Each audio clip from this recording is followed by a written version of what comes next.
One, two, one, two, one, two, one, two, one, two, one, two, one, two, one, two, one, two, one, two, one, two, one, two, one, two, one, two.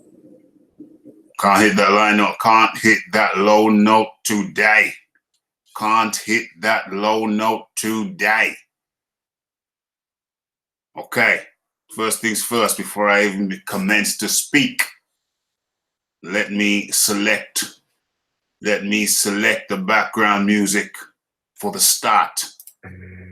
Okay, now we can officially start this thing. Okay, so this is the Wednesday thing. It's the pilot episode.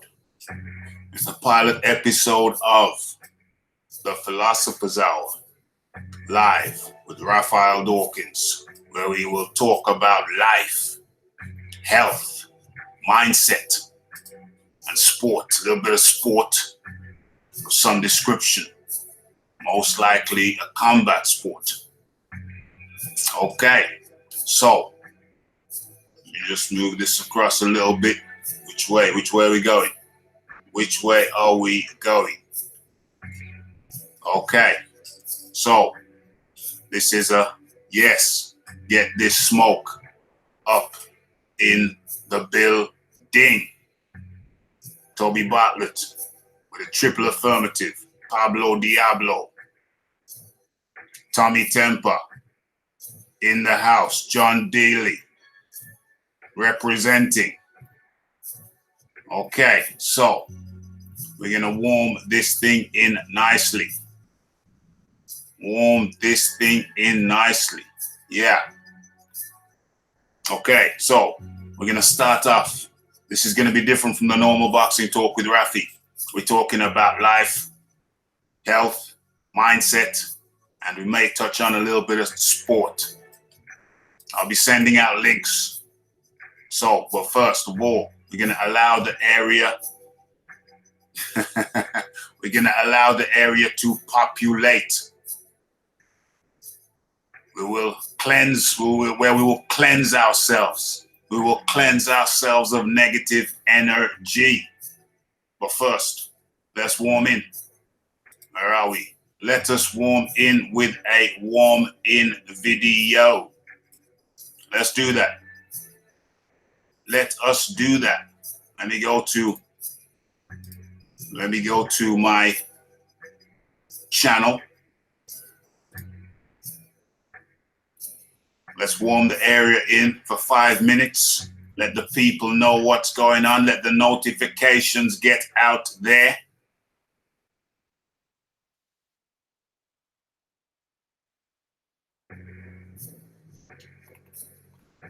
Let me select a nice one.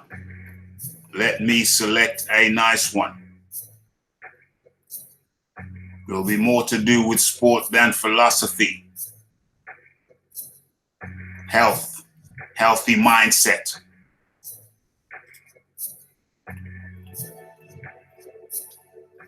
Let's scroll down. I know exactly which one I'm looking for. I know exactly which one I am. Ah, here we are. Let's share the screen. I'll be let this play for 5 minutes or so. Screen share. Application window. Let's share that. Let this play. It's Raphael Dawkins, Combat Radio. Let's get some volume on that. And let's kill the music for 5 minutes while you enjoy.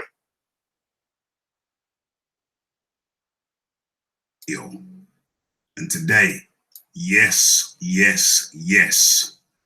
it's Raphael Dawkins, Combat Radio. And today, we're talking about Brett Yomark, Deontay Wilder's protector, the inside man, the fixer, So, without much further ado, let's get into it. So, Brett Yomark. Who is Brett Yomark? Well, Brett Yomark is the operational manager at the Barclays Center in New York. Barclays Center, New York is a place where the PBC, Premier Boxing Champions, owned by Al Heyman. It's a place where a lot of their fights on the East Coast take place. Brett Yomark is the operational manager there. Now, interestingly, Brett Yomark also has a leading role in the PBC LLC. He's one of the leaders, one of the chairmen of the board under Al Heyman's PBC. So let's be clear. Brett Yomark on the board of the PBC LLC under Al Heyman, owned. Operational manager at the Barclays Center, New York, East Coast, where the PBC run a lot of their championship fights. Already a conflict of interest, you may say. But wait, there's more. It gets deeper. Brett Yomark is also on the board of the WBC. Let that sink in. Let that sink in. So he works for Al Heyman. He works for the WBC. And he works for the Barclays Center. Can I hear someone say conflict of interest? Can I hear someone say conflict of interest? This man, Brett Yomark, is working for Al Heyman. And he works for the WBC. And he's in charge of booking fights at the Barclays Center. Can I hear somebody say corruption? Can I hear somebody say man on the inside? Can I hear somebody say serious conflict of interest? Inside man, string puller, puppet. That, ladies and gentlemen, is a Brett Yomark, the man who is on the inside of the WBC and PBC, the group that apparently is stopping Dillian White from getting his title shot. They want Brett Yomark has an interest in keeping the champion American. And in return, Al Heyman gives him bookings at his Barclays Center, the center that he runs. And every time they put on an event, a big event at the Barclays Center, Brett Yomark gets paid. If the championship, if Dillian White gets a crack of Wilder and cracks him, knocks him down, and the referee says 10, and Wilder is still on the ground, Brett Yomark loses money, a considerable amount of money. So why would Brett Yomark, who sits on the board of the WBC decision makings, why would he voluntarily put a large chunk of his income at risk? Would you? If you were in his situation and somebody said to you, listen, we have option A, which will ensure that your center or the center that you run keeps on getting bookings. If it keeps on getting bookings, you keep on making money. If you keep on making money, then that's great. You keep on getting richer. But if you go with option B, namely Dillian White, that could have a serious impact on your earnings. What would you do? Would you go with option A, make more money, or option B, seriously impact your income, lessen your income, lower your income? What would you do? You're going to go with option A. And that's what Brett Yomark does. He goes with option A every time. Every time. Conflict of interest. Man on the inside. Puppet. That's who he is. I'm seriously behind on the chat now. Seriously behind on the chat now. Seriously behind on the chat now.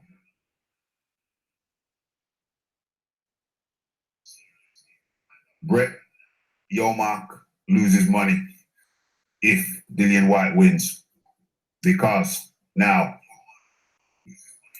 those Barclays Center shows are not guaranteed. Fights could occur over in Los Angeles or Madison Square Garden,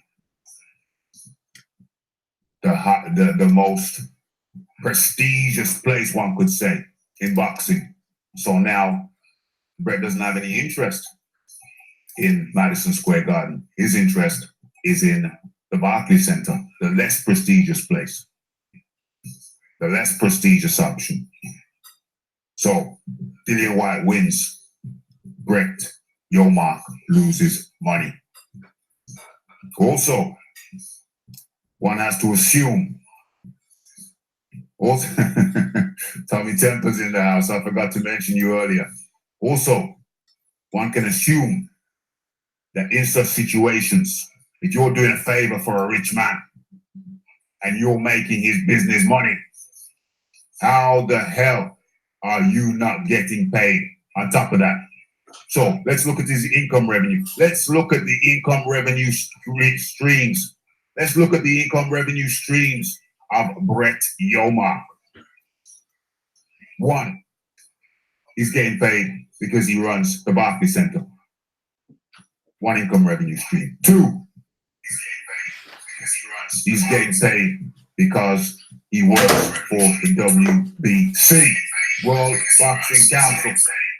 Sits on their board, decision-making board. 2, 3, he works for Al Heyman's PBC LLC. Okay, enough of that, enough of that, enough of that, enough of that, enough of that. Okay, I'm back. Let's do this. I'm ready. Are you ready? Let's go. Let's come out of this. Let's get into the show. All right, guys. I just got back in, just coming from work. You know, I had to get some sustenance in. It was only half eaten. I had to finish it off. I had to finish off that cod. I had a nice piece of cod, and I had some mixed beans. I had some Mexican beans, Andy Ruiz style, but not Andy Ruiz portions. It's very important you understand that. Okay, Don ZB is in the building.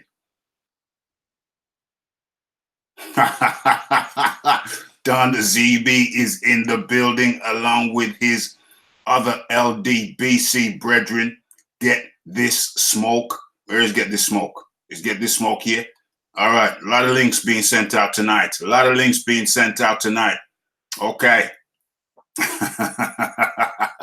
Yo, bro, I don't know where you are. I don't know what it's like in Scotland. I think you're up in Scotland. I don't know what it's like up in there, but down here, it is warm. It is warm, my friend. Gotta have, I would go topless, but that would be indecent. There might be some ladies watching, and then, they probably wouldn't like that guy anymore, and then they'd want to come to me, and I don't want to be responsible for breaking up relationships, my friend. That's not how I roll. I'm not a married wrecker.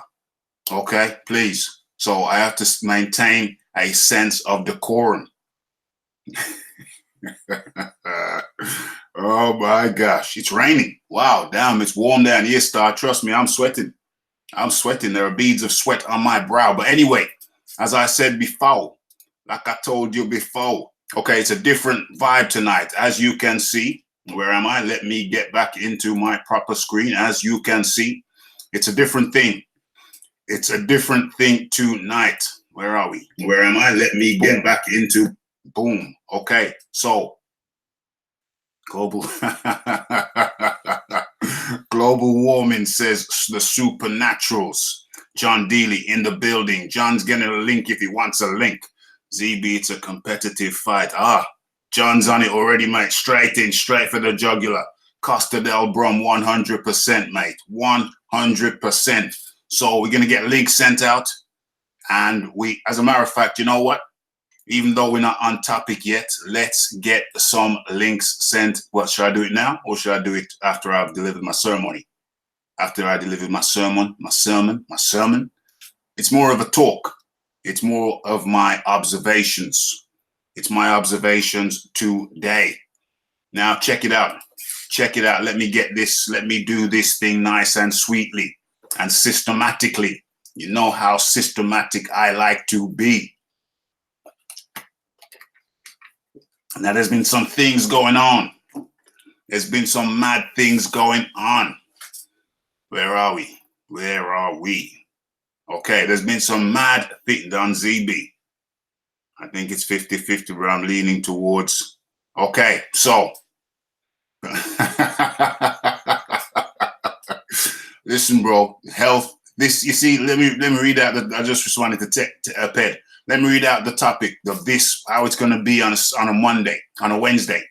On a Wednesday, we have the Philosopher's Hour. This is the Philosopher's Hour where we talk about life. We talk about health and mindset. You know what I'm saying? Because with the wrong mindset, you can get seriously messed up. You can get seriously messed up. Yeah. So life, health, mindset, those are the priorities. And then we tickle the sport. Supernaturals. Who the hell's this? Who the hell's this guy? Who's this guy? Let's have a look. Anyway, not even going to focus on that right now. Get distracted with nonsense. Right. So what we're saying is, let's start the music and let's get into this thing. Okay. All right. The music's there. Okay. So let's start at the top and work our way down. Okay. So this addresses mentality. This addresses mentality. Yeah, this is how it's going to be on a Wednesday. It's going to be the cerebral. It's going to be more cerebral on a Wednesday. We're going to be focusing on life, health, and mindset. Sport comes last. Okay, so here we go. And house cleaning. House cleaning and sport comes last. Here we go. So life. Okay, so I'm in the shop today. We're talking about my life. We're talking about mindset now. I'm in the shop today, this morning. Actually, it was lunchtime. Went to pick up a few things for lunch. Yeah, Tommy's going to get a link. John's going to get a link. Get This Smoke's going to get a link. Who else?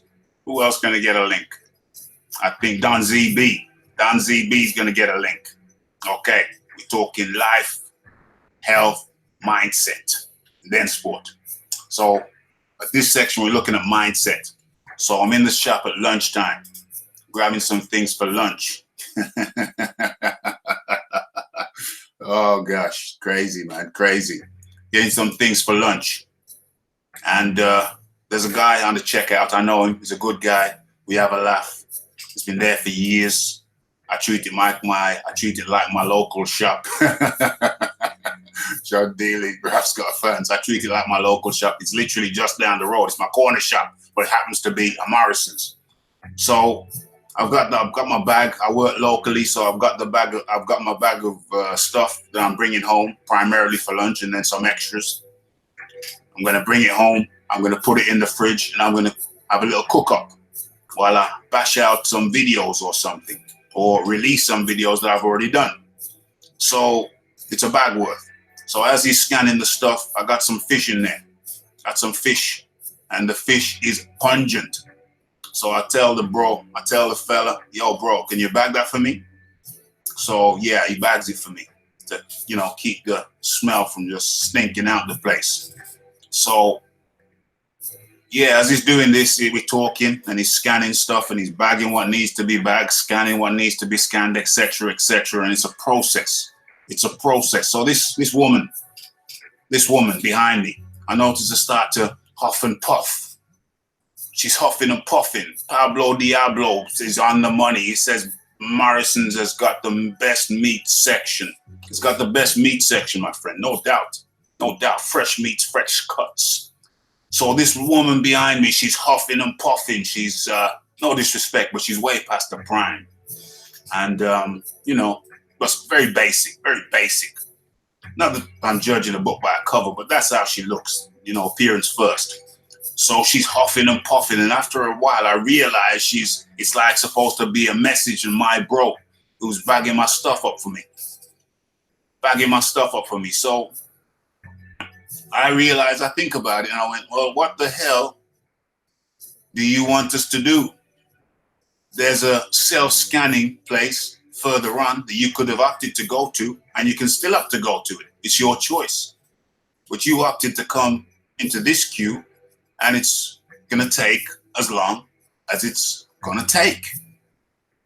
It's going to take as long as it's going to take.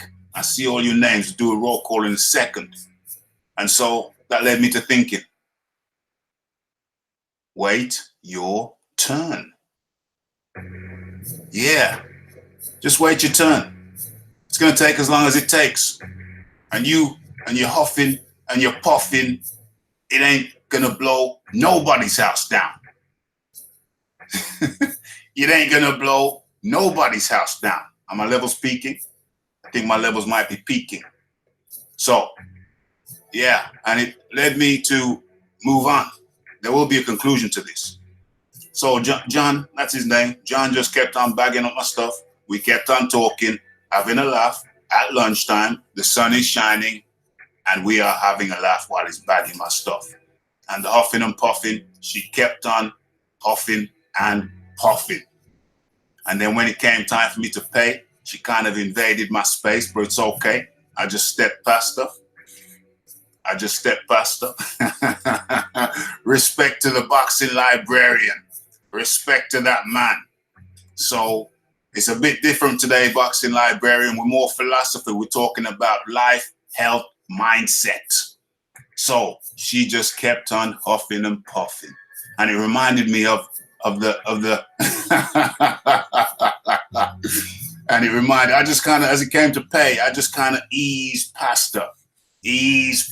Roll call coming up. I see you guys. Ease past her. So now she's got my back. Yeah, she's behind me. That's good. You stay there and you wait your turn. Okay. Right. So I got to thinking about this shizzle. And it reminded me of when you're driving down the road and someone with an ego problem. Talking life, absolutely. We're talking life, bro. That's how it's going to be on a Wednesday. When you're driving your car, I'm not a slow driver. I drive at the speed limit. I drive legally. And then maybe a couple percent. You're driving your car and some boy racer or girl racer, because some of them are crazy too. Some of them gals out there are crazy too. So you're driving your car and then all of a sudden out of nowhere, boom, somebody comes up right behind you. Now, when I was younger, I might have speeded up to accommodate their speed. But now, you know what I do? I look down at the speed dial.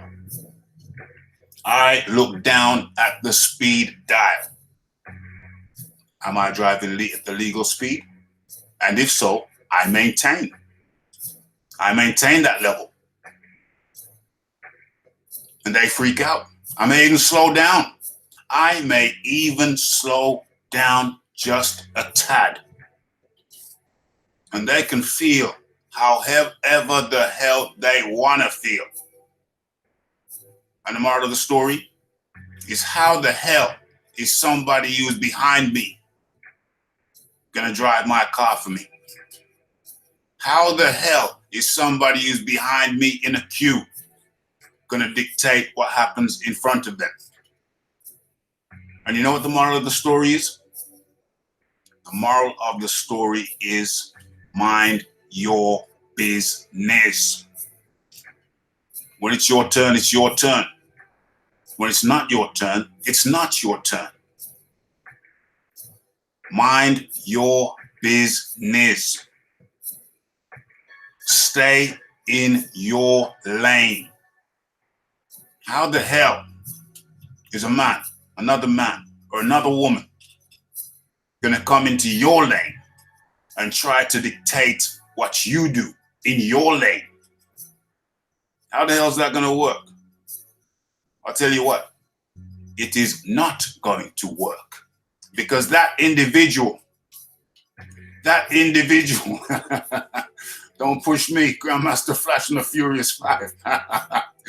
That individual is violating. They need to mind their own business and stay in your lane. So long as you're not breaking the law of the land, you are minding your own business. You are in your lane. You are doing your thing. And some impertinent individual has the audacity to try and interfere with you when they're behind you in the queue, when they're behind you in their car, when you're driving your car.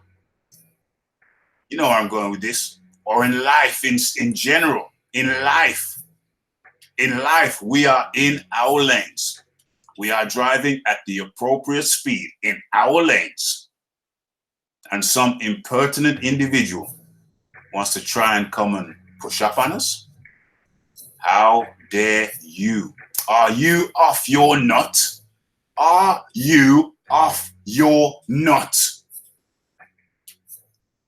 The simple answer to that is yes. You see, this woman who's behind me, she's probably responsible for children. She's probably responsible for grandchildren. But yet, she cannot control her emotional response to a simple situation.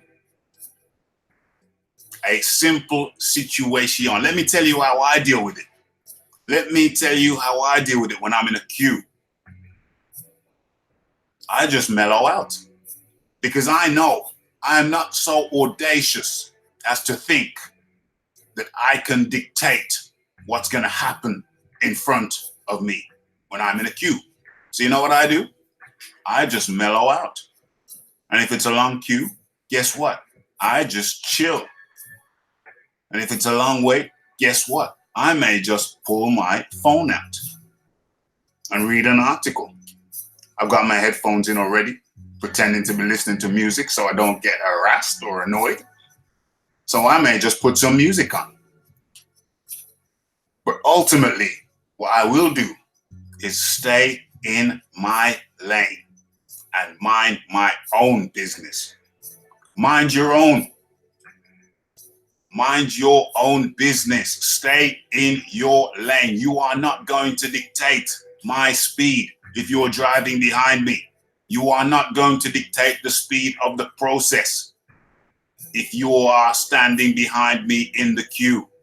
It is a form of mental imbalance when these people want to get in your lane, try to speed up the process. It just doesn't work. And for a grown adult to think it does, well then, there is some mental issue at play. There is some mental issue at play in their life. Do they think I'm going to speed up to satisfy them? Hell to the no. To the no, no, no. That means no. That means no. I learned a long time ago, stay in your lane.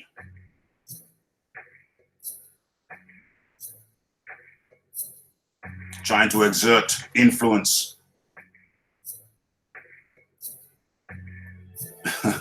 Trying to exert influence on another man doing his own business.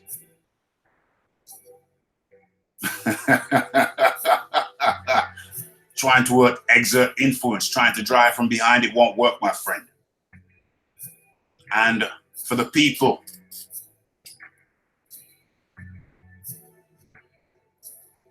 okay, let me tell you what I feel. Let me tell you how I feel about how this translates into people's lives. Now, I think mental health is a big issue. I think that I need to bring a couple of people on right about now. Right about now, I need to bring a couple of people on, but I'll just wrap this section up. Right. I think that there are people, red glove militant. You're going to get a link too. Hang tight. There are people in society who they are jobless. That's not a crime. Not necessarily your fault. They are jobless. Yeah. And they are making a mistake. They're staying behind closed doors. They are not getting out and about on foot. They are not riding their push bikes. They got no money, so you can't expect them to drive a car. So they are not riding their push bikes. They are not getting the vitamin D processing properties of being out in the sun. They're staying behind closed doors. Hell to the nah. Hell to the nah. And this in itself is a cause of mental illness. You're not getting exercise. You're walking from your front door to your car. If you're unemployed, you're not going out. You're staying in on a hot sunny day. You are feeling ish. You're feeling ish. Worse still, you're not going out and getting your daily exercise, whether that be cycling, whether that be walking for a few miles in the sun. You are not getting your exercise. Even though I work in the fitness industry, I make it a priority to get my own specific session in. My own specific session in. I wouldn't necessarily have to if I'm helping other people because I'm moving around. But I make sure I make it a priority for at least 5 days a week to get my own personal time in, my own personal session in. You can almost call it a form of self-love, where you just have an hour, maybe just an hour to yourself within your own mind. Put your headphones in, and it's just you and the exercise. You and the exercise. For me, it's a form of meditation. It's a form of meditation. It also has health benefits as well, naturally. But really, it's also for the mind. I am massaging my mind. I am purifying my mind, as well as the physical aspect. There is a mental aspect. Now, for these people who are locked up, who are self-imposed, who are self-imprisoned themselves, who are sitting at home, watching TV, watching videos, DVDs, call them what you will, on the internet all day, you are hurting yourself. You are engaged in self-harming. How are my mods? My mods. Look at the numbers, please. You are engaged in self-harming. You're hurting yourself. If you're sitting down for 10 hours in front of the computer screen and that's not your job, and you're not getting out and walking, You don't have a job, so you're not walking? You mean to tell me you can't walk? You don't have a bike? You can't ride? Look at the sun. Look at the sun. It's sunny outside. Moderators, look at the numbers. Look at the numbers of people watching.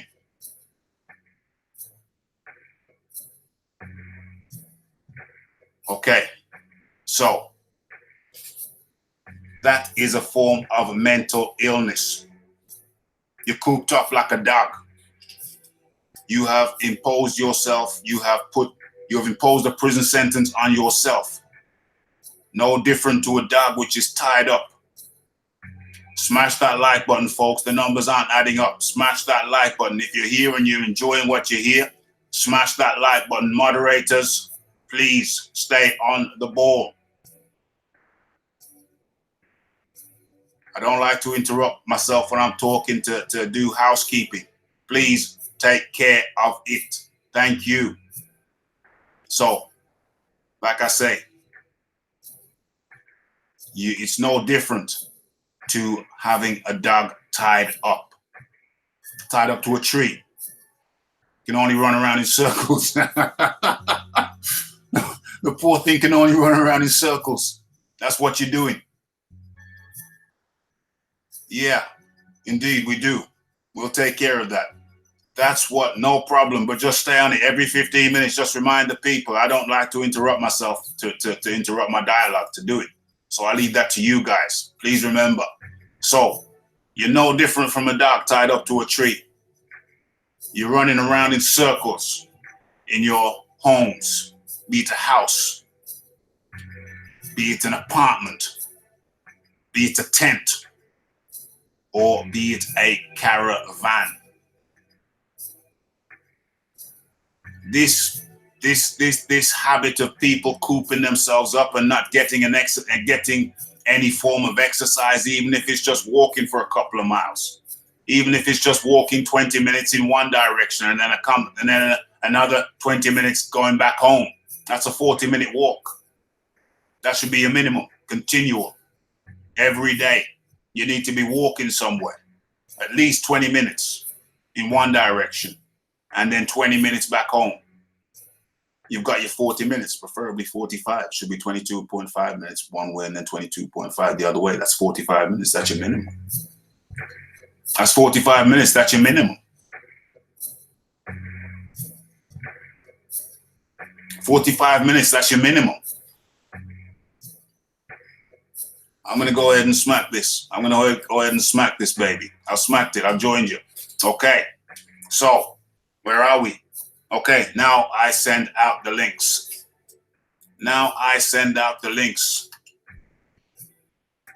Where are we? Boom, link, copy, close. Let's see who want to talk health. Health is strength. Mental health. What do you do? How do you get it in? How do you get it in? I know how I get it in. Nutrition as well. We'll talk about nutrition as well. Yeah, kind of rhyme, kind of had a flow to it. Had a certain kind of flow.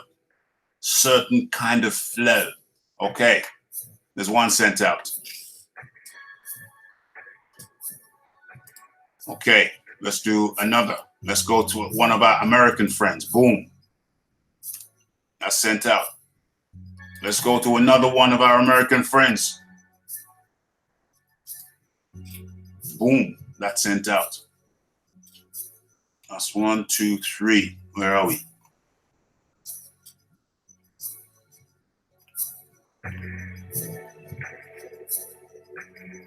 I almost accidentally sent one to H Money. I almost accidentally sent one out to H Money. I almost clicked the button. How unfortunate that would have been.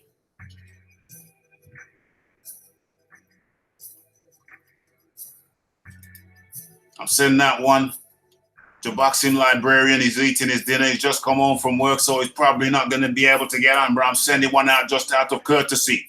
Spread the love. Spread the love.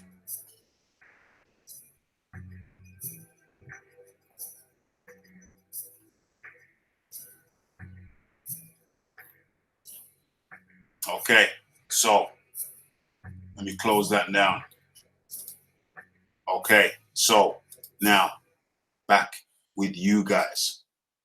Right, I'm going to a roll call. I'm going to do a roll call.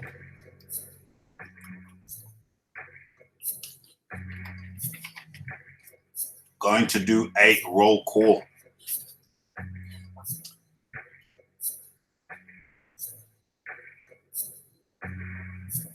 Right, so we got the Toby Bartlett, we got the John Daly, we got the Ped in the house, we got the Red Glove Militant, we got the Pablo Diablo.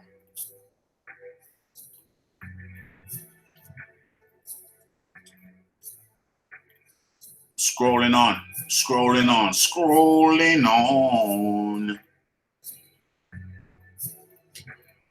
Scrolling on. The boxing librarian is in the building. Hamed 92. Shola Ibofin. Yeah. Shola Ibofin hates buying fish. I had to tell that guy, hey, you best bag that fish up good. I don't want to be accused of any misdeeds. Bag that fish up. We got the Supernatural. Don't know if I've ever heard of him. Don't even know if I've ever seen him here before.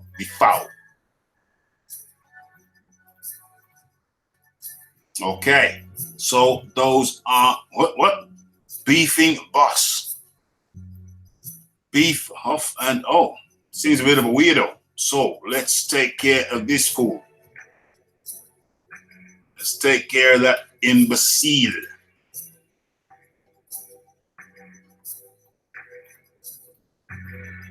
Okay, so those are the main people right here, right now. Okay, scrolling up, scrolling up, scrolling up. Okay, so let's continue. Let's continue with the chat.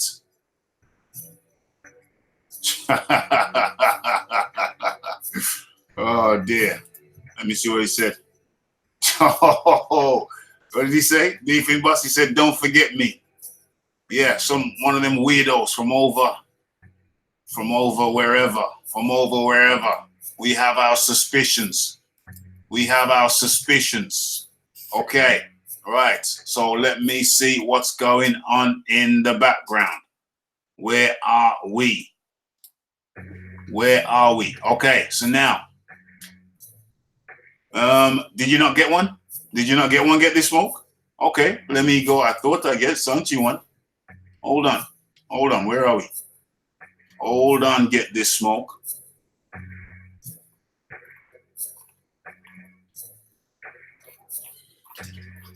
Where is get this smoke? Yeah, organics. I've got you here on the list somewhere. Hold on. Oh yeah, there you are. Boom. Okay, my bad. Okay, so let me continue.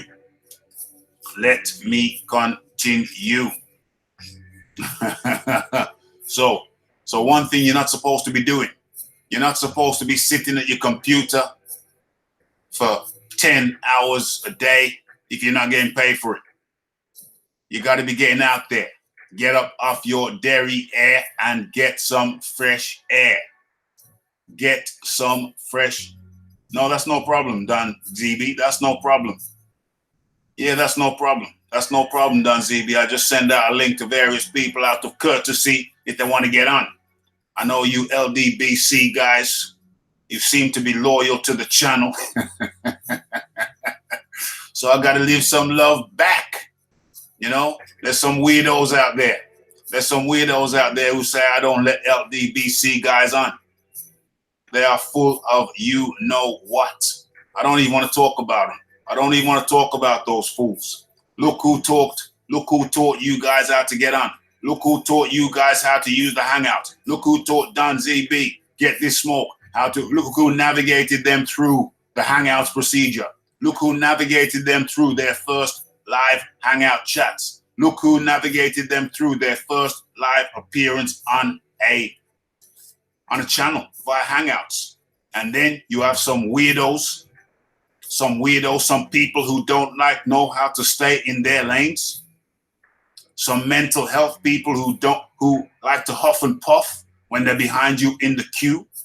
Some weirdos who like to think that when they're behind you, they can dictate your speed, your trajectory.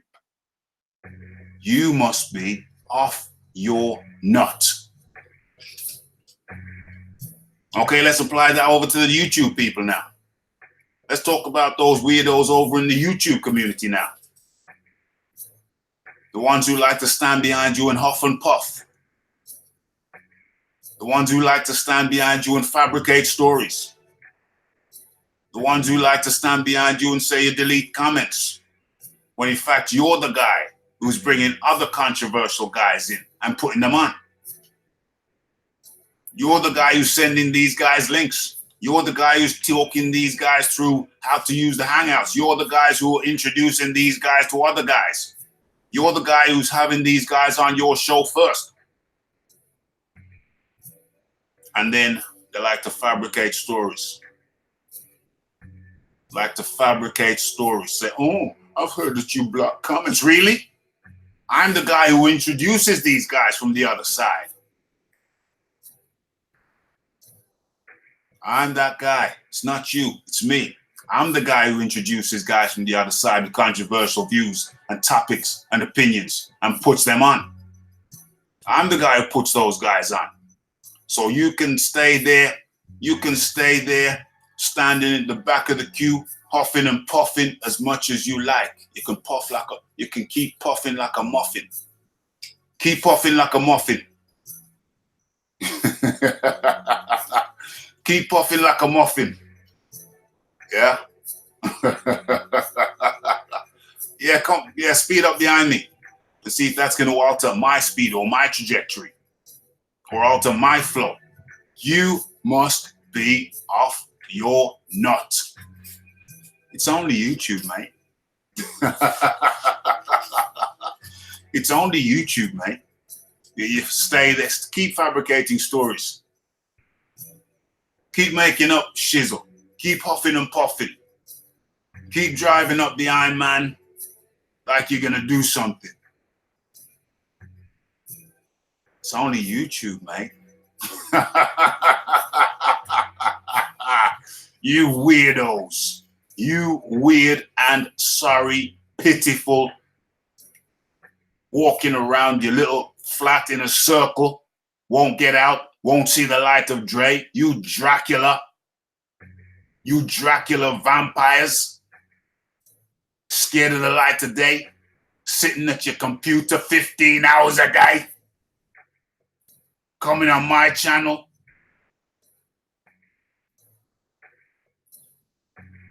Yeah, hold on a sec. Let me just check out this. Let me just check this one out.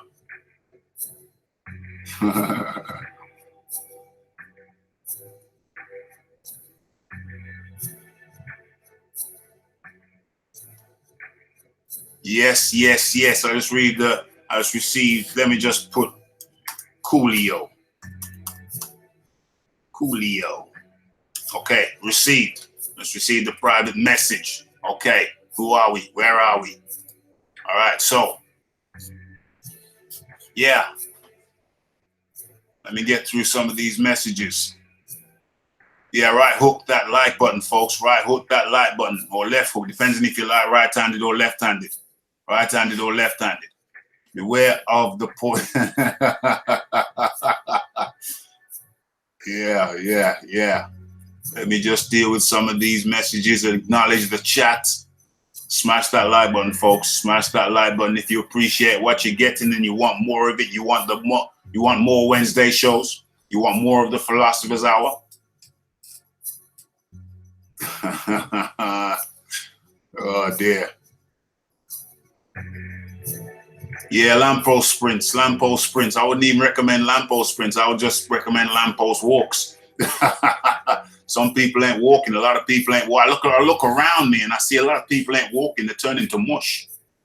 That's not me mugging off anybody or laughing at anybody. I'm just saying I see it. I work in the industry, bro. I've seen people turn into mush because they ain't working. They ain't walking no more. Ain't even walking. Ain't even walking. It's sad. It's sad. It's shameful.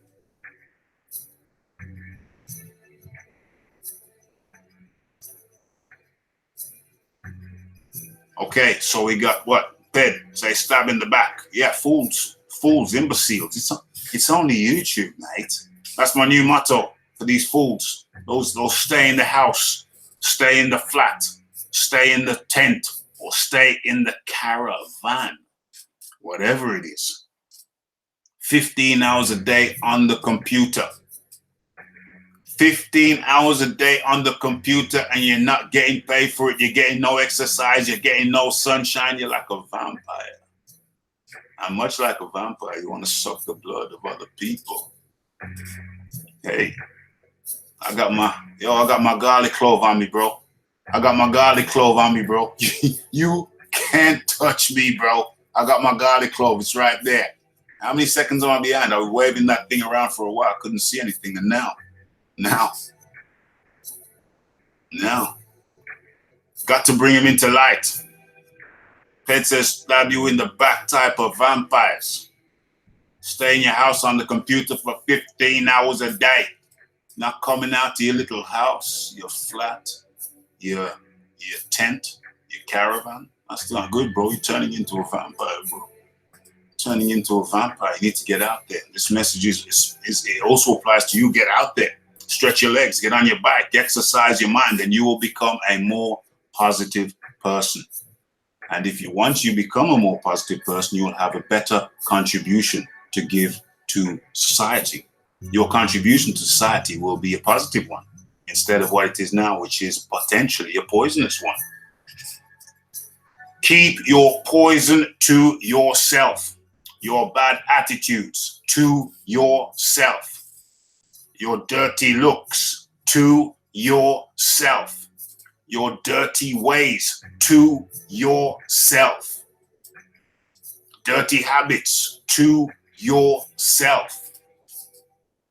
It's only YouTube, mate. It's only YouTube, mate. Hashtag, it's only YouTube, mate. Big Boys Boxing is up in the building.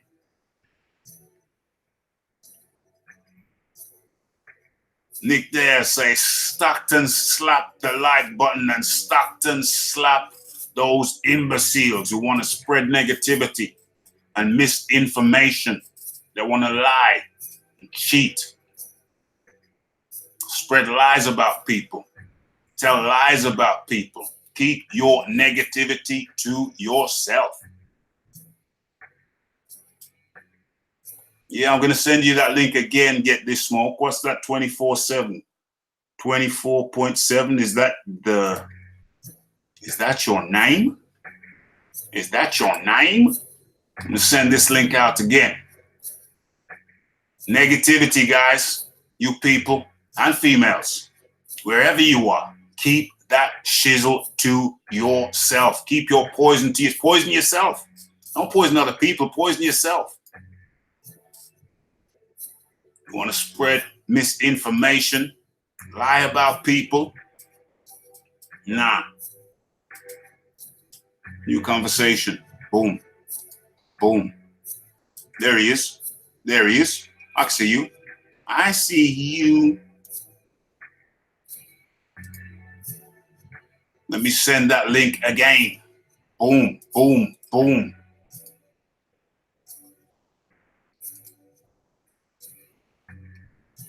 Close that. Come out of that.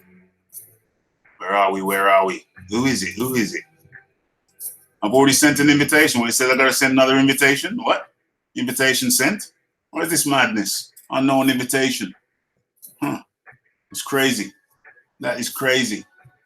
That is crazy. It's copy this. Let's copy this.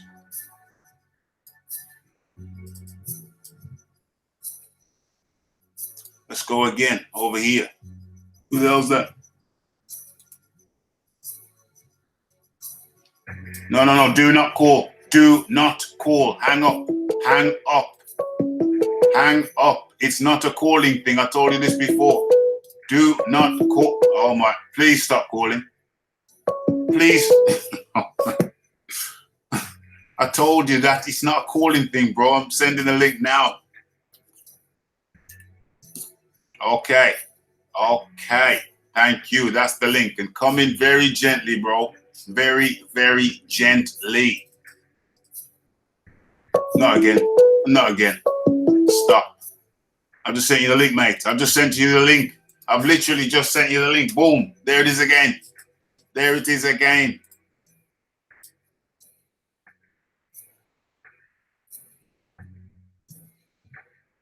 Yeah, I gotta send Tommy Temper a link too. Where is he? Where is he? Where is he? Where is he? Boom. There he is. Boom. Boom. Boom. Boom. Boom. Boom. Boom. Boom. I'm gonna send Red Glove another link. Boom. Okay, I think I've sent multiple people links now. That's fine. Think I'm good. I think I'm good. That's 1, 2, 3. How many people I sent link? I think I've sent Tommy Temper a link. Red Glove Militant, but Red Glove's not here. He could be busy. And I've sent Get This Smoke a link. Don ZB's busy too. Okay. Close that. Okay, so let me get back into the chat. I think my message, whoa, got another message. I got another message. Okay, that's fine. Yeah, I sent it. Boom. No, I definitely sent it because you just called me. So I sent it to the same address. Okay, so where are we? Is he trying off an iPhone, telling you? No, he's called him before, John Daly. He's called him before. Get This Smoke has called him before. And he's become a bit of a veteran. I've seen him all over the place. Where else that? It's called in before. Oh, Tommy Temper is in the building. He's not messing around. He got the link and he was in 10 seconds later. Big Boys Boxing, that's the question. He says, Big Boys Boxing says, are you still of the opinion that Joe Joyce is improving? Am I of the opinion? That's a good question. That is a good question. Am I still? Well, I will say this, Big Boys. I will say this. I will say this. Jennings was a step up. Jennings was a step up for Joe Joyce. Jennings is a serious competitor. Jennings has only lost to high-ranking guys. I know there's a counter-argument to say that he lost every time he stepped up to high-ranking guys, but he's only lost to high-ranking guys. So Jennings is getting a lot of flack over here in the UK. I don't know what it's like down under, but over here in the UK, there's certain people giving him a bit of flack. I think it's unwarranted. I think Jennings went 12 rounds with a seasoned campaigner who's still young enough to be a threat. He's got crisp shots. Oh gosh, that's Get This Smoke. I can tell without looking. Because you're not muted, my friend. Get This Smoke. Mute yourself, my man. Click that mute button, Get This Smoke. Excellente. Thank you, sir. Thank you, sir. So, yeah, I think what he did was he went 12 rounds with a seasoned veteran. Jennings isn't really going to knock you out, but he's going to pose problems. He's going to be awkward. He's not going to make it easy for you. So I think Jennings is getting a lot of flack, perhaps unnecessarily. It's a big step up. You have to remember, this is a guy on his 10th fight. So in truth, I think it was a good showing by Joyce, all things considered. All things considered, it was a good show. It was a good show. Okay, now what am I seeing here in the chat? What time is it? Okay, smash that like button, folks. Okay, let's go over to Tommy Temper first. Tommy Temper, how are you? I'm not too bad, Ruff. How are you? I am very well, my friend. I am very well. Very well indeed. Okay, they're talking about the controversy. Everybody's talking about it, Tommy. I'm sure they are. Everybody's talking about it. Thank you for sending. But for anybody who doesn't know, Tommy sent red glove. Red glove. That's not red glove. Let's get this smoke. I'll be coming to you shortly. Be patient, my friend. I know you're probably chomping at the bit. Thank you, Tommy, for sending me the soundbite in question. The soundbite that everybody's talking about. You sent it to me. Mm-hmm. So I heard it. And I also spoke to Get This Smoke, but I'll bring him in when I mention his comments. He was pretty balanced. He was pretty balanced about it. And I listened to the tape, the audio, and I think we already kind of talked about some of this on the Saturday show. You and I, Tommy, we already talked about some of this on the Saturday show. The allegation from your I don't know what you call him, your friend, your associate, or whatever. The allegation from your friend or associate over there, the angry fella, the allegation from him was that Get This Smoke was saying that I delete posts. But when I listened to the audio, what Get This Smoke had actually said was that, as a matter of fact, Get This Smoke in. Get This Smoke, unmute yourself, my friend. Hey, what's up, guys? If you're around. Hello? Hey, Good to have you. guys? Good to have you. Yeah, can you hear us? Are you good? Yes. Can you hear us? Yes, I can hear you. 1 2 1 2. Can you hear I that? can hear you. Go ahead. Yeah. Okay. Good. So yeah, go ahead. Yeah, there was an allegation made against. There was an allegation made against you by a certain guy. I don't think I need to mention his name because everybody knows. Everybody knows. So there was an allegation made against you by a certain guy. He said that but I've listened to the tape, so I know exactly what he said, and it wasn't what he said. So he said that you were saying that Rafi deletes people's posts. But when I listened to the tape, when I listened to the audio clip, what it said was that you were in a debate with Tommy Temper, and you were getting a little bit, getting a little bit up there in the debate, and that Rafi deleted some of your posts, or it could have been your iPhone, because when you press it twice, there was some confusion. But some of them went missing. But you did acknowledge. I don't know which particular event this was, but let me tell you the policy. Let me tell you how it works.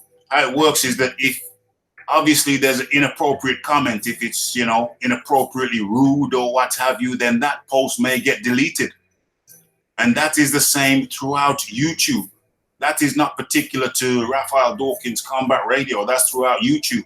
You go to Sporting Icons, he will delete inappropriate statements. I'm sure Boxing Librarian, if a comment is particularly rude, he may delete it. So that's commonplace to delete inappropriate statements. But the interesting part to me was that you said that, some of them went missing. That means the bulk of them remained. Do you see what I'm saying? Get This Smoke. I'm talking to you, bro. Yeah. So I can just give it. Go ahead. Are you still talking? Yeah, so I didn't see anything wrong in what you said. What you said is accurate for YouTube in general. That some posts, if they're considered a little bit too inflammatory, a little bit too rude, if there's swearing involved, etc., they may get deleted. But your conversation didn't get deleted. So All right, come in, my friend, come in. Yeah. So come in. just a little background. This was when I was first, commenting on your page, heavily. And I was in a few different conversations with a few different people. And you said, and you actually already addressed this on air. Weeks, like right after it happened, that you weren't sure of who I was, and so you didn't want there to be any conflict on your page. Since then, I came, just through my own, commenting on the page, I've noticed that like you said, there's a quirk on your page that is not common to every page, but it's not just on your page. That if you edit a comment, the original comment just disappears. So through the you monitoring a new person and the technology on your page, I'm not sure what was getting deleted through my own efforts and what was being deleted through you trying to make sure that your longtime people weren't being harassed by somebody you didn't recognize. Right. And that's and the entire, my entire point was that's where we started, and that's not where we were now. Because people were saying, the entire conversation was about how there's all this animosity between channels. And the point was being made that, you may start somewhere where people don't know who you are. But if you work with someone, now here we are. We go from who the hell are you in deleted comments to, we're on the live chopping it up. Yeah, but I have, thank you for that. That's very clear. I appreciate you clearing that up. But I have always, have I not encouraged you to come? Afterward, there was a time when I was getting deleted comments and I was like the LDBC whipping boy. Yeah. But that was early on. But even then, I always said come back next week.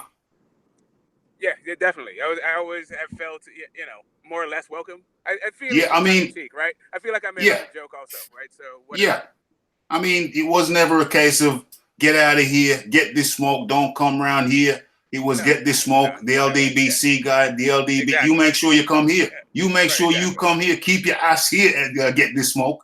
Exactly. Was that not? That's exactly you're saying. Exactly. Yeah. So there's been a false narrative spun that I was somehow trying to keep the LDBC guy down, which is a false narrative. I encourage LDBC guys. In fact, I will say this to you, and if you know any more LDBC guys, tell them to come over here. And as a matter of fact, there's a big LDBC guy who there's a big LDBC guy, big channel. I think it's a big channel. Anyway, it's a good sized channel, who's just been in contact with me, made contact with me. I left a comment on his page, and then I saw a lot of the BFTB haters in there. And I thought, oh my gosh, I'm going to get slaughtered. Not that I'm not used to that with the LDBC, but I thought, you know what? I'm just going to delete this comment for just this one time, just for an easy life today. The sun's shining. I don't need 1,000 guys saying you, this, that, and the other. And so I deleted the comment, and the guy himself, the channel, the guy who runs the channel is a big name. He got back to me and said, bro, I don't know what happened, fam, but you're welcome over here. And yeah, so, I mean, the LDBC has a lot of the LDBC has a lot of channels. You can't tell one from the next. You probably shouldn't paint them all with the same brush, but to each his own. For as far as I'm concerned, like, aren't you like a major contributor to BFTB? Aren't you have a spanner and everything? Like, aren't you aren't you undercover LDBC? Hey, you never know. You never know. I talk to everybody. You know what I'm saying? I talk to everybody. I do have a spanner over there at BFTB. Sometimes he lets me on. Sometimes he feels a little bit bruised from our last encounter and he doesn't let me on. But, I just leave him for a little while, and then he gets his hunger back, and he forgot the body, and he took the last time, and he lets me on, and it happens all over again. But what I'm saying about this particular channel, it's a big channel. It's well known. I don't know how big it is, but it's well known anyway. And like I said, I left a comment, thought better of it when I saw who was in there. And I thought, you know what, I better delete this because I'm going to get slaughtered. They're going to come after me with hammer and sickles. So I deleted it, and the man got back to me. The man had the courtesy to get back to me. He said, fam, I don't know what happened to your comment, but you're welcome over here. And so I thought, bang. Yeah, carry on. I think that the us people across the pond miss you, Matchroom people, all you AJ fans, and your unique perspective on boxing. Yeah, Big Boys Boxing made an interesting comment. He said some channels owners Set auto delete bad words. Yeah, I think I delete bad words, get deleted from mine. So that's a fact. If it's bad words, then boom, they're out of here. It's auto deleted. So that's a good point by Big Boys Boxing. That's a very good point. Yeah, they miss me, but I'll be interacting more with the LDBC. I like you may have escaped some people's attention, but I enjoy debate. I enjoy it with all types of people. You know what I'm saying? I enjoy it. So as far as for someone trying to set a narrative that I was trying to block out the LDBC narrative, really, when I invite you guys over here, you know what I'm saying? Yeah, I didn't. I didn't necessarily feel unwelcome. Not at all. I also like a good back and forth. So that's yeah, of course, 100%. So I just wanted to address that particular allegation, which was a false allegation. I heard the audio, and what you said was correct and fair. Correct and fair.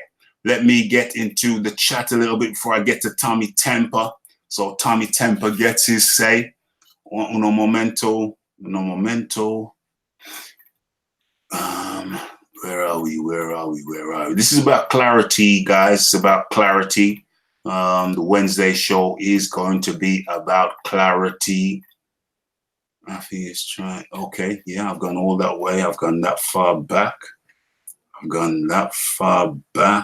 Okay, yeah, Tommy, come in, my friend. Oh, I'm here, Raf. Yeah. So I heard Get This Smoke's portion, and then I heard your portion, Tommy. So what would you like to share about your portion? I'm trying to think. Let me play it back in my head. Mm-hmm. You said basically, I think I'm not sure if this is word for word. He said something to the effect of, yeah, well. Oh, yeah, I remember now. I was discussing your policy. Yeah, the policy, yeah. You want to? Yeah, I think it's. I'll sum it up. I'll paraphrase. So I'm not doing it word for word. No, was just that you're fussy about how you operate your channel. Yeah, I think you said, what did you say? I don't want to play the other guy's thing, and I don't think your thing is right here. Do I have your thing right here? I think you said something to the effect of, where are you? You sent me a private message. Well, you can play it. Can you play it? If you give me 2 minutes, I'll find it. Okay, cool. Cool and the gang. Yeah, where Get This Smoke. Yeah, you can come in, my friend. Come in. No, I'm here. Yeah. I don't know what happened between you and the other person, but I felt like what we were saying was pretty straightforward and not that controversial, actually. But yeah. Well, since then it's been kind of spun to suggest that I'm some kind of deleting monster. You know what I mean? Tommy, are you back, or are you still finding the clip? I'm nearly there. Yeah. So there's been some kind of narrative spun by the other person that I'm some kind of deleting monster, whereas the actual fact is that I encourage the LDBC. Is this some secret clip? D-Bro says, is this some secret clip? Son of God style says John Dealey, referring to something else which I have probably missed. So yeah, we're just clarifying, we're just clearing some shizzle up here today. I've got it. You've got it. Okay, run that clip, Tommy. It's about 2 minutes, give or take, because the conversation leads into it, if that makes sense. Okay. Give it a bit of context. Okay, yeah, cool. Okay. All right. But you don't get timed out, and you don't. Your statements get challenged, but nobody just goes and deletes them and times you out. Well, that's happened to me though, where I've gone. Well, I'm just saying that's happened to me where I've gone to a LDBC live stream and I'm doing what you're doing. I'm not insulting anybody. I'm not, I'm just bringing certain facts to the table, but nobody's challenging my facts. They're just deleting them and putting me on timeout. Yeah, I get blocked. But I'm saying, not just by the LDBC. I've been blocked by many people. Pause the tape, Tommy. Pause the tape. Okay. Pause the tape. Yeah. So I think that was Red Glove Militant talking about my channel, saying nobody's blocking you over at Raphael Dawkins Combat Radio, but he's been blocked elsewhere. Correct. Yeah. So to add context, Red Glove Militant is speaking, and he's saying, yeah, but you go over to Rafi's and you don't get blocked. You know, you can speak. Whereas he's gone over to the LDBC channels and got blocked. So yeah. Red Glove Militant here. You have a link, Red Glove Militant. I believe I sent you a link. You can come in anytime, bro. So carry on with the tape, Tommy, from that point. Got it. So I'm just, and I haven't been inflammatory either.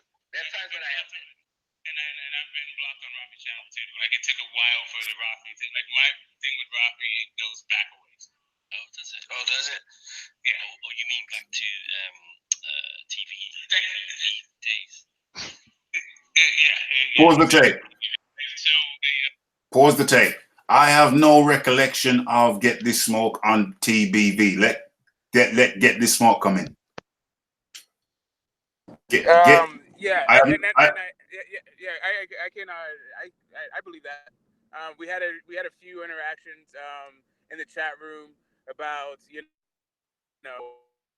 whether it's in the UK or in the US. I wouldn't be surprised that you didn't remember either the interaction or that it was me. Oh, was you using the same name or was you going by Organics over there? It was Organics. Okay. So it was before you were like out on the panel at TBV or like, just commenting in the section. We've had like a few different back and forth there. Was it negative back and forth? No, it's like the same way we have now. Like you have your take on it, and I find it amusing and disagree. Okay. Yeah. Likewise. So to clarify that point, we have no long-standing beef. It wasn't about a beef. It was just about us going back and forth and not having different perspectives. Okay, because it could be misconstrued. It could be misconstrued that there's been some beef going. There's some beef going on between us, which is not the case. No, not at all. I've never had a beef with you, and I don't think you've ever had a beef with me. Correct. Thank you for the clarification. Okay, Tommy, run that track. Okay, here we go. The Tommy Temper, that conversation we were having about the WBC, WBA heavyweight strap. My comments were totally being deleted by Rafi. I was saying hell shit to you. Stop the tape. Stop the tape. So Get This Smoke, where was this? In a video or was this in a live chat? This was a video, but I'm not sure which one. And Tommy Temper, I had said something to the effect of the WBC being the oldest heavyweight strap. And so Tommy and I got into it over the WBA being sanctioned and when the actual straps were awarded and whatever. It just got into a back and forth that it was. I feel as though Tommy was way more insulting than me. I feel like I was being magnanimous, but for some reason, Tommy felt as though he needed to belittle my boxing knowledge. Okay. I don't want to start beef. This ain't about starting beef. This is about tranquility, bro. It's about okay. So thank you, Tommy. Run the track. Okay. Well, that falls on him. I mean, to be fair, like if anyone's gonna give me a second. I haven't spoken in 20 minutes. All right, okay, go ahead. Go on. You turn the volume up? Was it? Yeah. Hold on, sorry, my bad. Oh, no, it's at the max. I'll put it closer to the mic. Okay. To the mic. Okay, yeah. Here we go. Raph is funny about anybody posting anything to do with anything else that's not to do with his channel. He will delete comments from anybody if it's to do with something else that's not to do with his channel. He's very fussy about that. So here's the thing. I'm on my, I'm mobile a lot, and I'm on my iPhone. So there's a lot of typos. His page, if you edit, it erases your comments. So I didn't know if it was the edit that was erasing the comments or him erase, but it was a dual thing. But you and I, we were just going back on, the facts. That wasn't the. I enjoyed that. Yeah. Because you kept me on my toes. Yeah. Yeah. But, hey man, I was so sorry about the boxing Jedi that I went so inflammatory on it. Okay, so I think that. Me. So okay, I think that's the end. Is that the end as it pertains to Raphael Dawkins Combat Radio? Yes. Okay, that's the end as it goes to Raphael Dawkins Combat Radio. Don't sigh, Raph, says Toby, but I must have sighed in the mic. Okay, so it switched from it seemed to appear to switch from Get This Smoke explaining a back and forth to you explaining my policy on what can and can't be posted in the chat. It didn't switch. It continued one from the other because the topic was about, or the common theme was about comments being deleted. Yeah. Oh, okay. Oh, so you were just elaborating on the type of comments which get deleted. Yes, because from my point of view, from what Smoke was saying, if I took him at his words, I was thinking, okay, I've noticed this as well to do with comments being deleted. That's how my thought process was going, if that makes sense. Oh, okay. But we had a conversation on what type of comments get deleted, though. Yeah, I know, but I'm just talking about at the time when I was talking. Yeah. During that recording. Oh, that's all I'm saying. Oh, okay. Oh, okay. Yeah. There was even another overarching theme that you can pick up from that recording, and that was the difference between the way information is disseminated in the UK and the USA. It's actually the overarching thing. There's another. This conversation was like sort of an offshoot of another theme. Yeah. Was that when we were talking about censorship? Exactly. We're talking about censorship. Okay, yeah, okay, my bad. Okay, yeah, Raph, that makes sense, yeah. Oh, okay, yeah, censorship. Okay. So what I block in this chat, as you will know, Tommy, because we've had at least one conversation about it, is sorry? Two. Okay. So spamming. That's anybody posting stuff, advertising something else doesn't pertain to the channel. And so that's spam. So anybody posts stuff here with a link to somewhere else, that's spam. Because they can advertise it elsewhere. You see what I'm saying? Facebook, Instagram, wherever. Yeah. Mm-hmm. No. So where am I? Yeah. So that's spam. So spam gets blocked or deleted. And as for the conversation that we talked about with Get This Smoke, I think that was we clarified that one, didn't we? Yeah.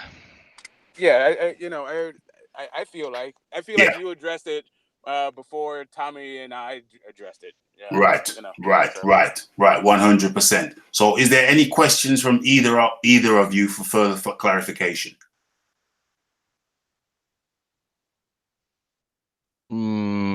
I don't have any at this time. No. Okay. I never had any questions. Okay, you never had any questions. Okie dokie. So, yeah, I think that's I raised this. Who's that? That's I raised. Sorry. Red. Okay. Oh, Red Glove. Red Glove is in the building. I'll talk to you in a second, Red. Good to have you. So I raised this topic because a narrative was put out there by another party, another person that implied that Raph was willy-nilly just going through on a slash and burn mission, when it came to what people could talk about, and that quite clearly is not the case. Spamming gets deleted, and as for Red Glove Militant, not Red Glove Militant, Get This Smoke. As for Get This Smoke situation that he explained, we just had a discussion about it. So, I think that's very, very clear. There's no ambiguity left as far as I can see. Is anybody left in any ambiguity? Nope. Okay, there is no ambiguity. So Tommy, Tommy said, what did he say? He said whatever he said. Raf is very fussy about what comments get, allowed in the chats. And Tommy at that, I believe, at that point, Tommy and I had already had a discussion about what comments do not belong in the chat. So I don't feel there is any ambiguity on my part there. Big Boys Boxing, you brought this up because you felt you had to defend yourself. Okay, so with whatever, I wanted to make sure that there was clarity, and I think there is now clarity. It's very clear, and I'm comfortable. Boxing, what is this all about? Have I missed something? He's missed a lot. What is this all about? It's about Boxing Library. You ask what it's all about. Well, it's about someone and we know, making allegations that spinning, amplifying what Get This Smoke said on one of Tommy Temper's live chats, and spinning a narrative that if someone posts in my chat, then there's a good chance that shizzle may well be deleted. It is dictatorial. It is the dictatorial. I'm on a slash and burn mission when it comes to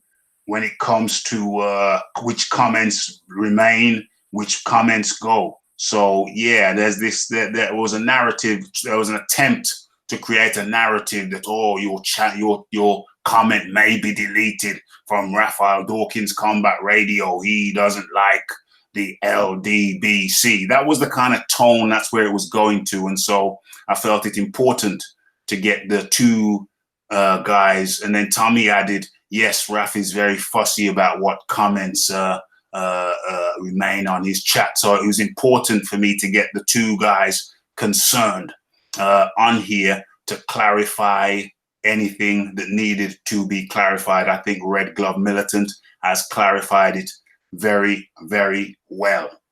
And so, yeah, to my satisfaction, it's very clear now.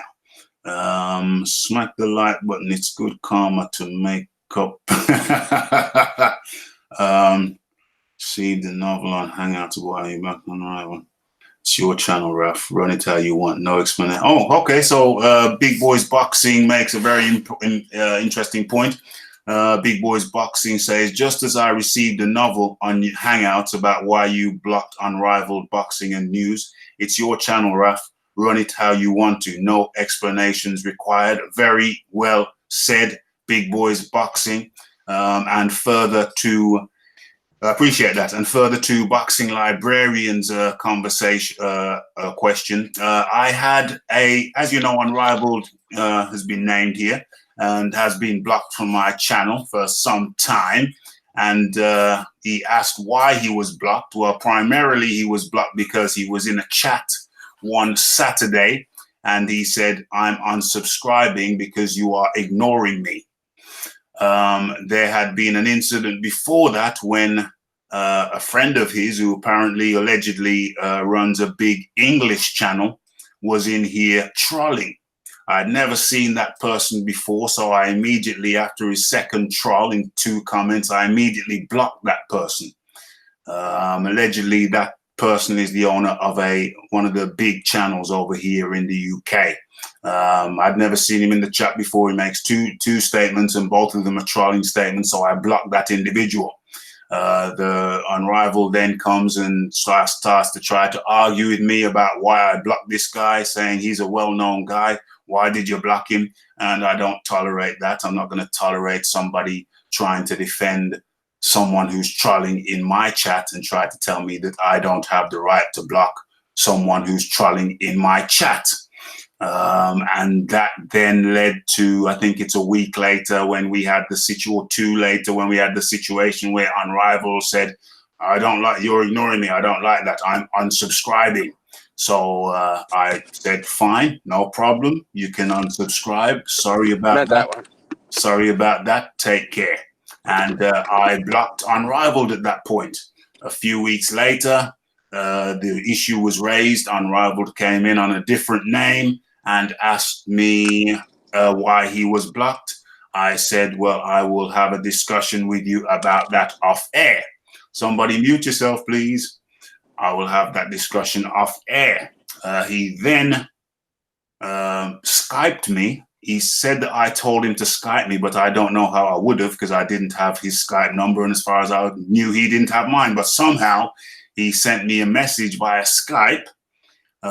Said you asked me to call. I still have those notes on the phone, still have the evidence on the phone. And then I called him a couple of hours later when I saw the text message via Skype, and then he called me. He didn't answer, and he called me back 2 minutes later.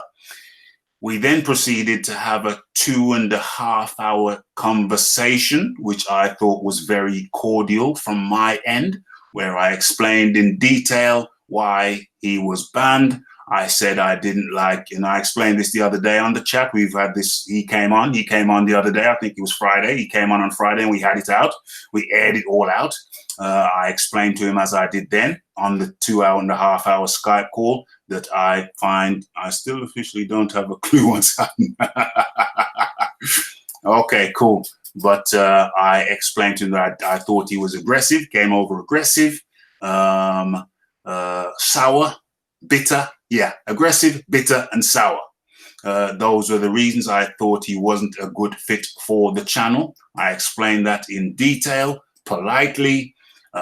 He then went on to give his side of the story. He then went on to compliment the channel, said he liked the channel. He watches every live. He was on the first, he was a caller, he was the second caller on the channel, which is correct. Etc., etc. And he was extremely complimentary of the channel. And he may have been complimentary of me as well. My delete comment policy is. So, yeah, so he was very, very complimentary of the channel. And I could say, I think he was complimentary of myself also. He said, I thought I was a good guy. Good bloke, a good bloke were his words. So, and he went on to pick out particular videos that he found particularly enjoyable. So he was highly complimentary. And I said to him, you know, with the shit sandwich, I don't like to swear on the channel, but I will swear. You know, when you give somebody bad news, you give them the shit sandwich. The bad news on the one side, that's one side of the bread. The bad news on the other side of the bread, and you put something nice in between. Well, the thing that I put nice in between was I said, you are very knowledgeable. That cannot be denied.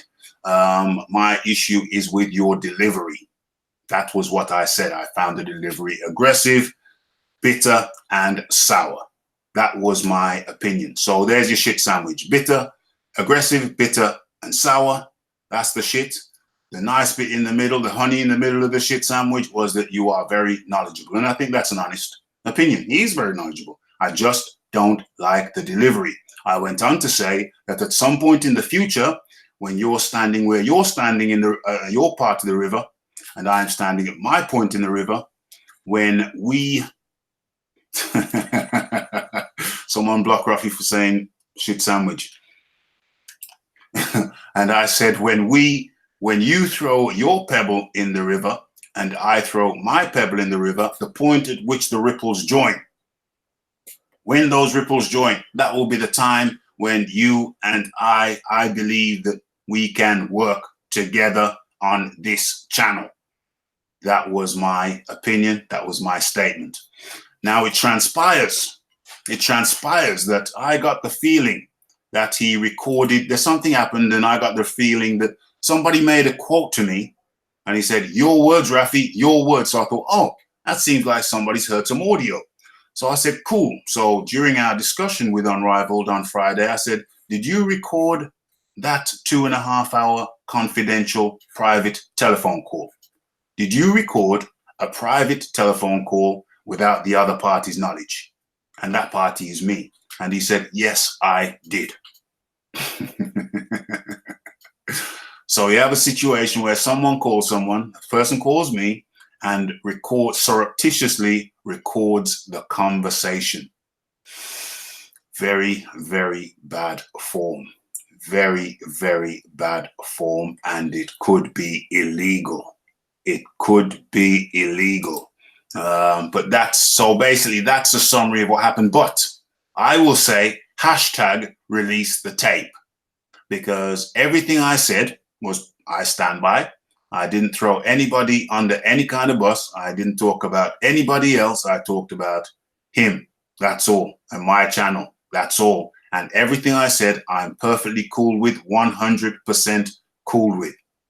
So 100% cool with, and I won't be embarrassed to have that tape released. So I say hashtag release the tape. Recording phone calls, yeah, surreptitiously without my knowledge, but I say hashtag release the tape. Hashtag release the tape.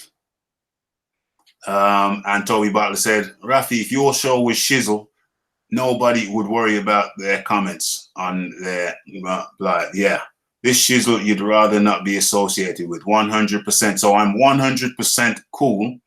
I'm 100% cool with that tape being released, because if I'm perfectly frank, the other party would look bad in that, may look bad, or maybe he's cool with it. But he said he threatened to release the tape, and I say 100% hashtag release the tape, because it stands, whatever I've said will be corroborated by the tape 100%. I am 100% clear. I was being 100% honest now. I was 100% during that 2-hour, 37-minute phone call. And I don't know if the other party can say the same for themselves. The party concerned came on and said it's promotion, Raf, man. Yeah, I think it is. I'm beginning to get that feeling. The other party came on and said the channel was crap. Here on the phone call, he said he loved the channel. It was a lovely channel. So there's a paradox there. There's a contradiction there. There is no contradiction on my end from here till then, no contradiction. The other party can't say the same. Lots of contradictions between what he said here and what he said on the tape. Extremely complimentary on the tape, extremely disparaging on the show. So will the real man please stand up? Will the real man please stand up? This has been beautiful. I think it's been marvelously explained. Tommy and Tommy Temper. I do have some further conversation to have with Tommy Temper, but that will take place off air. Not even today, because I'm busy and Tommy might be busy, but we'll probably have that conversation. Tommy and I will have that conversation tomorrow.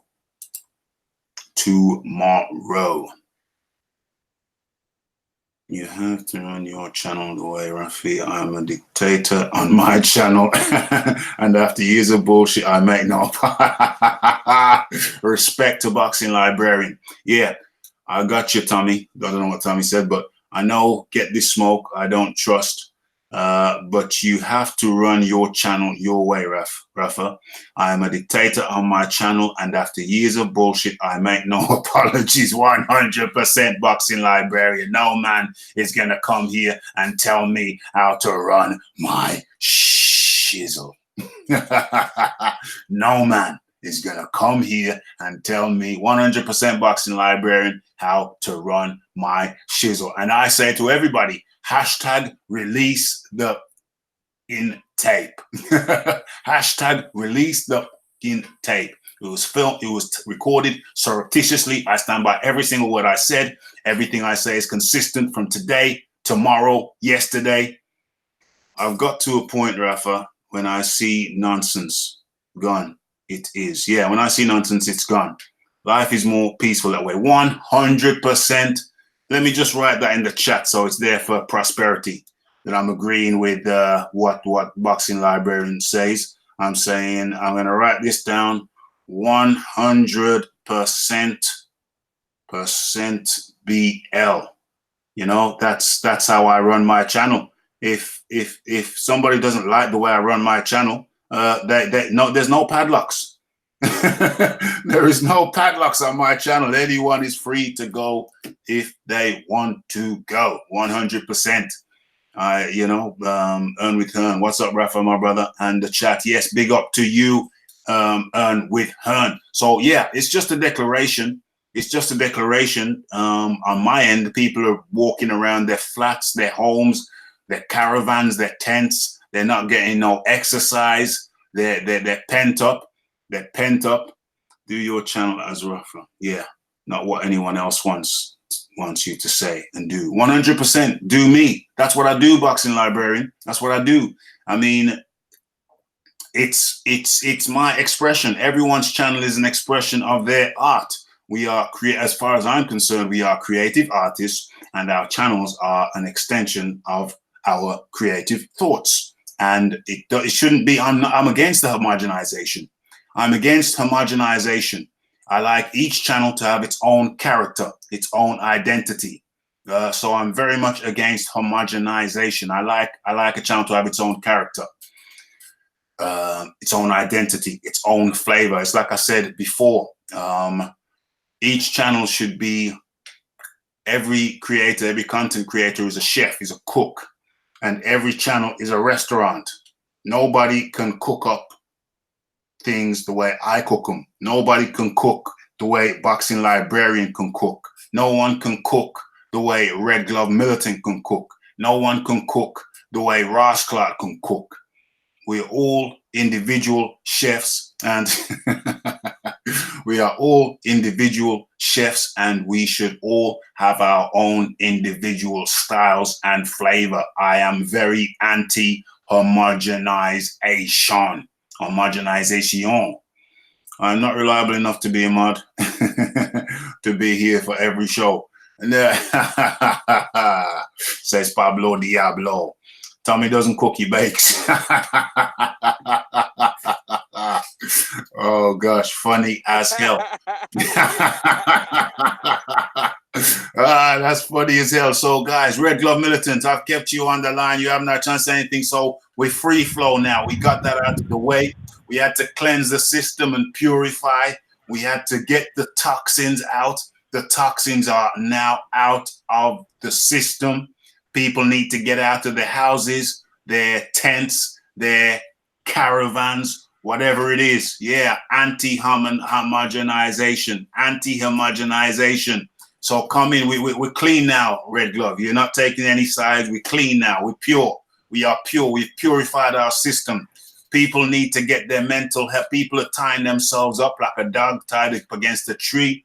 And people need to, yeah, I know we do. I'm working on it. Trust me.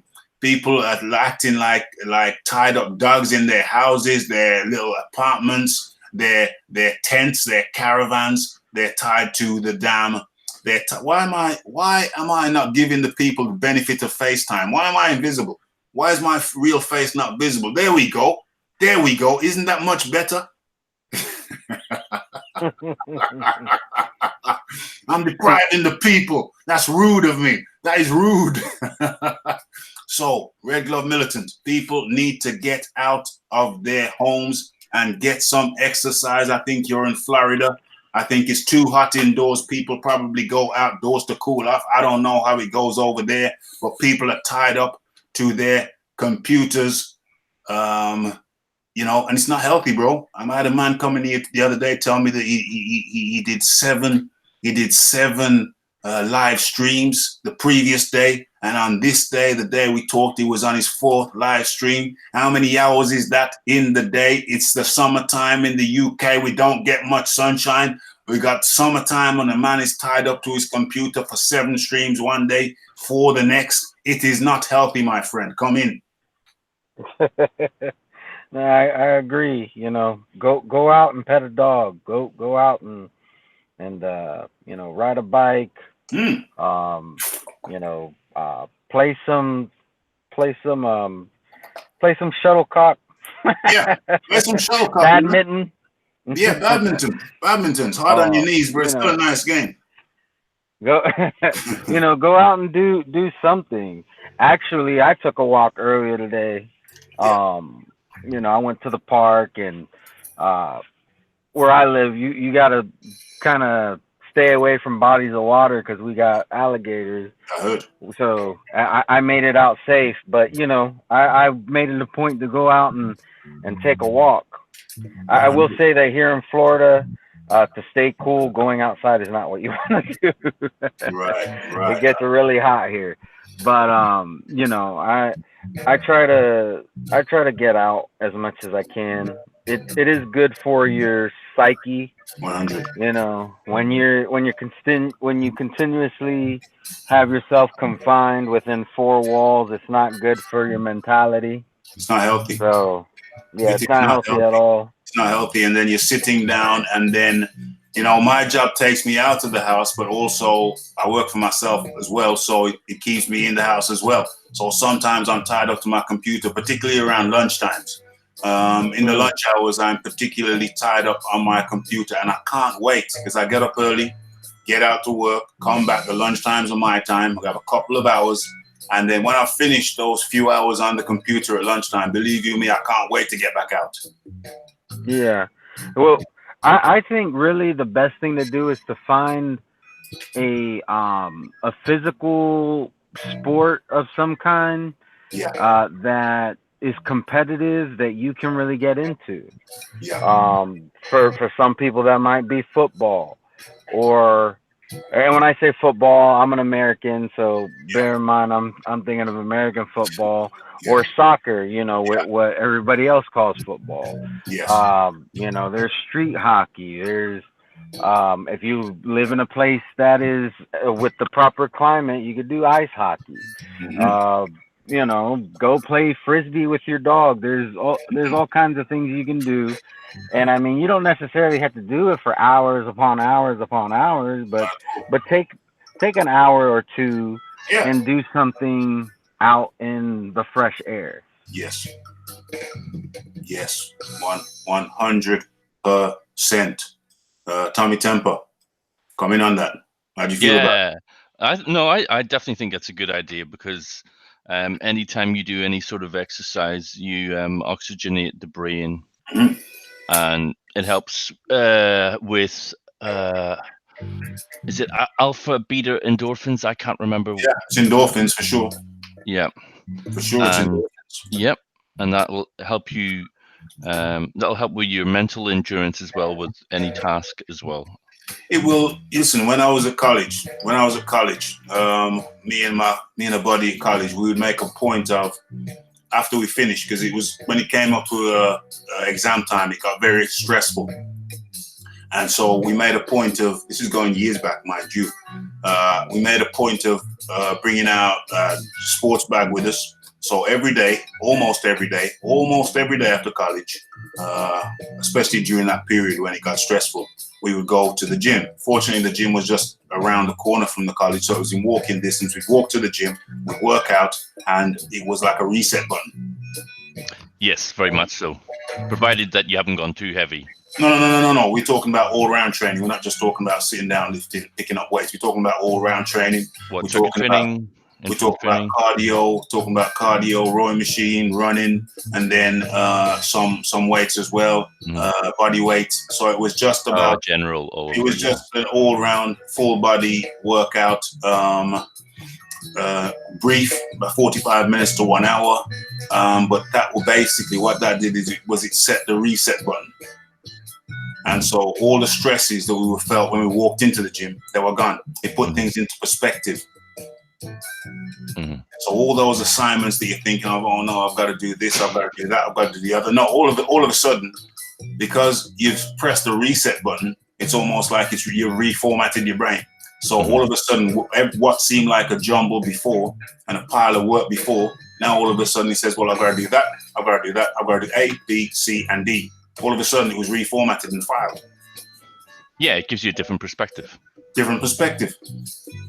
My phone was blocked up the other day, and I was trying to delete this, delete that, and I thought, hold on a sec, why don't I just reset? So you save all the things that you need to save, and then you press the reset button. And all of a sudden, what was supposed to be a full phone, all the junk had been deleted, and now you've got X amount of gig available again. A good idea. That's what the gym does. Yes. It deletes all the crap that you thought was important, deletes that, and all you're left with is the salient points. And they're all filed away nice and neatly in files.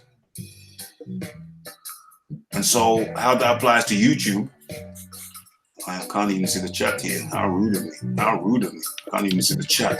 So how that applies to YouTube is that when you get a man sitting down at his computer for 10 hours, 15 hours straight, respect Boxing Librarian, 10 hours, 15 hours straight, going from live to live or this or that and whatever. Tony Butler says, Raph, when's the next video from your car? Yeah, you know what? I'm going to have to do another video from my car because the sun's licking down now so bright. I'm going to have to start doing a few more videos from my car, 100%, no doubt about it. When's the next video from my car? Probably tomorrow. How about that? How about that? How about that for response time? How about that for response time? No messing about. I'll do a video from my car tomorrow because the sun's so beautiful. I hope I haven't jinxed it. I hope the sun stays around. But yeah, it's the reset button, mate. It's that reset button. You got man who's sitting around in their homes, in their houses, in their little small flats, in their tents, in their caravans, and they're obsessed with this YouTube thing, from chat to chat, from live to live, from this to that, from the other to the other to the other. And do you know what I say, Tommy Temper? Mm-hmm. It's only YouTube, mate. It's only YouTube, mate. Get things into perspective. Get out, walk your dog, walk your cat. Stroke a iguana. I wouldn't stroke one, but anyway, you go ahead, lose a finger. Stroke a iguana. You know, get out there. Tyson Fury is lineal champion. What's going on? What's going on, Tyson Fury? He's gone rogue. Well, you've gone rogue, Boxing Librarian. Boxing Librarian's gone rogue. I think I might have to delete that one. I like that one. I might have to delete that one. Boxing Librarian said.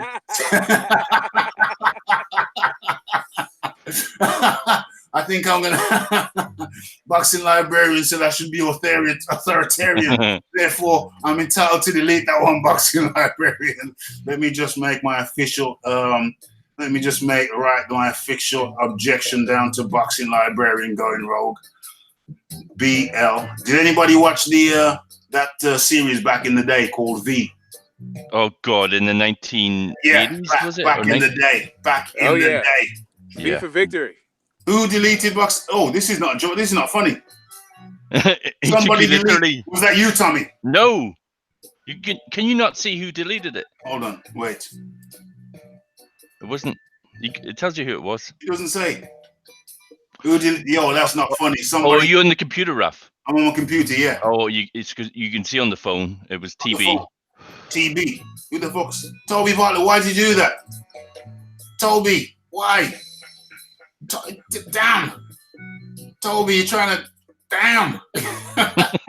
Toby, please explain to me why you deleted Boxing Librarian's comment. Oh, my Lord. Oh, God. Okay. I don't think he understood your tone. No, Toby, I was joking with him, but it's okay, bro. It's okay. I was joking. Boxing Librarian, write your comment again. You see, this is what gets me in trouble. It was a mod. He's become a casualty of war. I'm a casual. Damn. It's like 18 reference. Like there's aliens taking over these people's bodies. First Boxing Librarian, now Toby's gone rogue. What the hell? Tommy went rogue a long time ago. What the hell? I think Tommy planted the virus. Then BL got it. Then now it's infected some of my other moderators. Toby Bartlett's got it. Yeah, guys, I think, it's not a long one. We're not here for a long time. We're here for a good time. I think we better talk about one boxing topic before we go. Can I just segue real yeah. quick? You were talking about life and taking it easy in these stressful situations. Yeah. And the lady, trying to jump the line, and somebody on your bumper. It put me in the mind of Dillian White. Mm-hmm. Like, do you think he should take his time? Do you think he should get off of Wilder's bumper? Do you think that maybe he should pull out his phone and put his headsets on and just chill out? I think what he has to do is he's in queue. He's in the queue. You see, boxing librarian's gone now. He hasn't messaged anything again now. That makes me worried. I think what Dillian White needs to do, he's in the queue. He's the guy in the queue. He just take a step back. Take a step back. Fold your arms. Pull out your phone. Listen to some music. That's Dillian White in the queue. Yeah, just in the queue in Morrison's. Just cool and relax. Now, Dillian White in his car. Yeah, you know what you do in that situation? You just ease up. You just put the car in neutral, let it cruise a little bit. That car will go a little bit ahead of you, safe distance. He just needs to cruise. And I think that's I think that's what he needs to do. That's what he needs to do. He just needs to cruise. And he can take good level competition.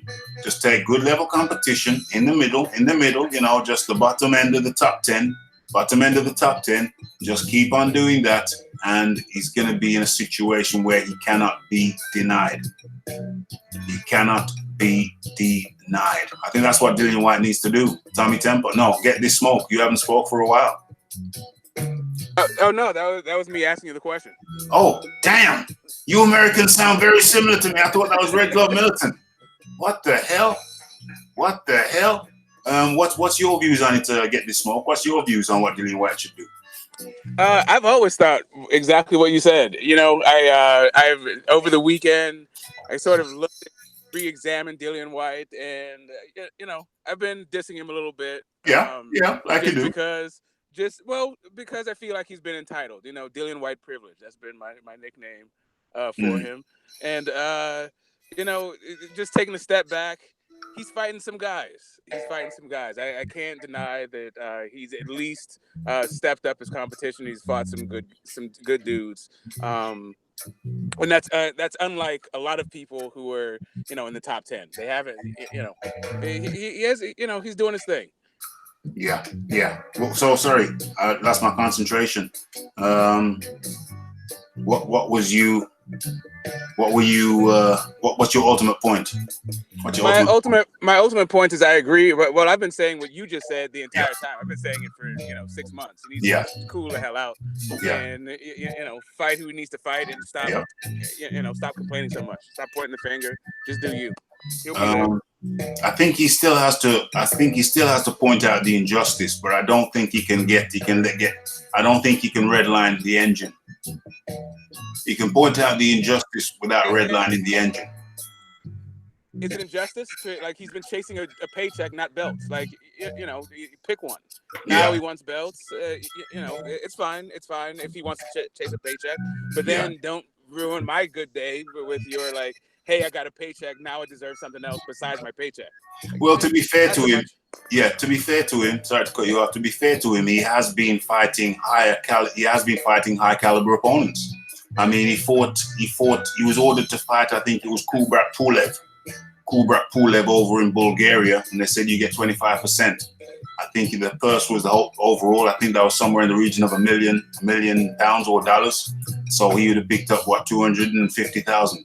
So instead of that, he said, well, I've got a better idea. I'm going to fight a higher ranked person than the one you mandated me to fight in the form of Joseph Parker. So he fought Joseph Parker and beat him.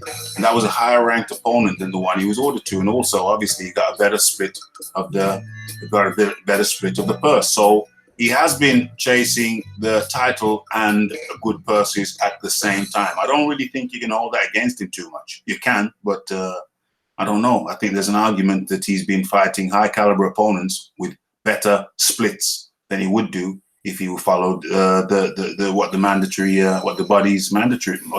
WBC mandated. Right.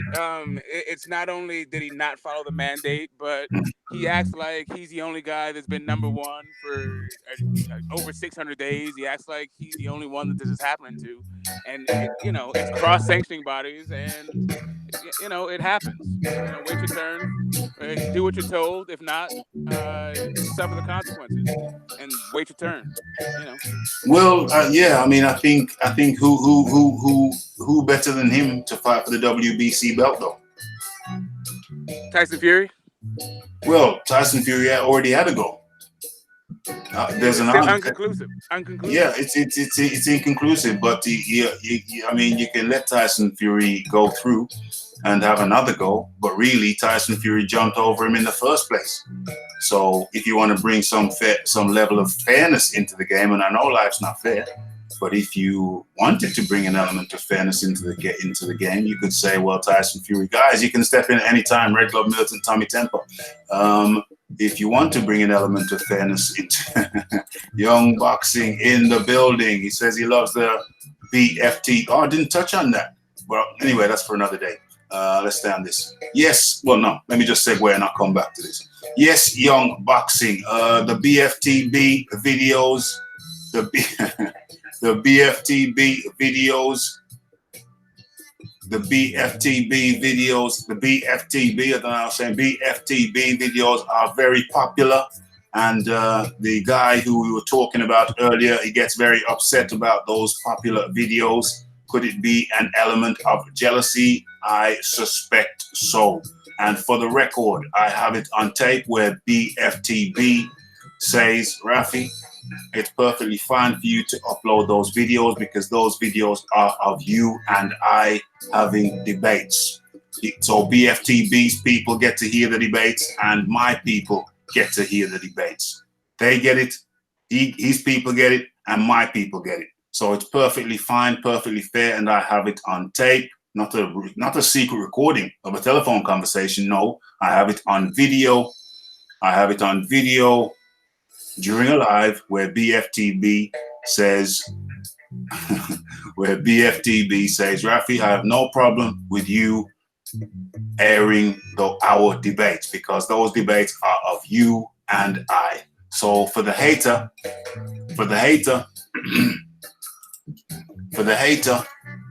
who's out there who's hating on the fact that I upload my debates with BFTB, it's none of your business, my friend. If you don't like them, don't watch them.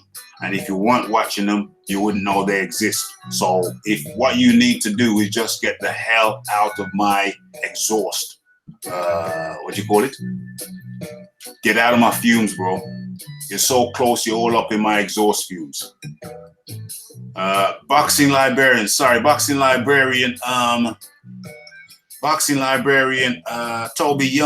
Toby Bartlett, deleted your comment when you said that Tyson Fury was the lineal champion.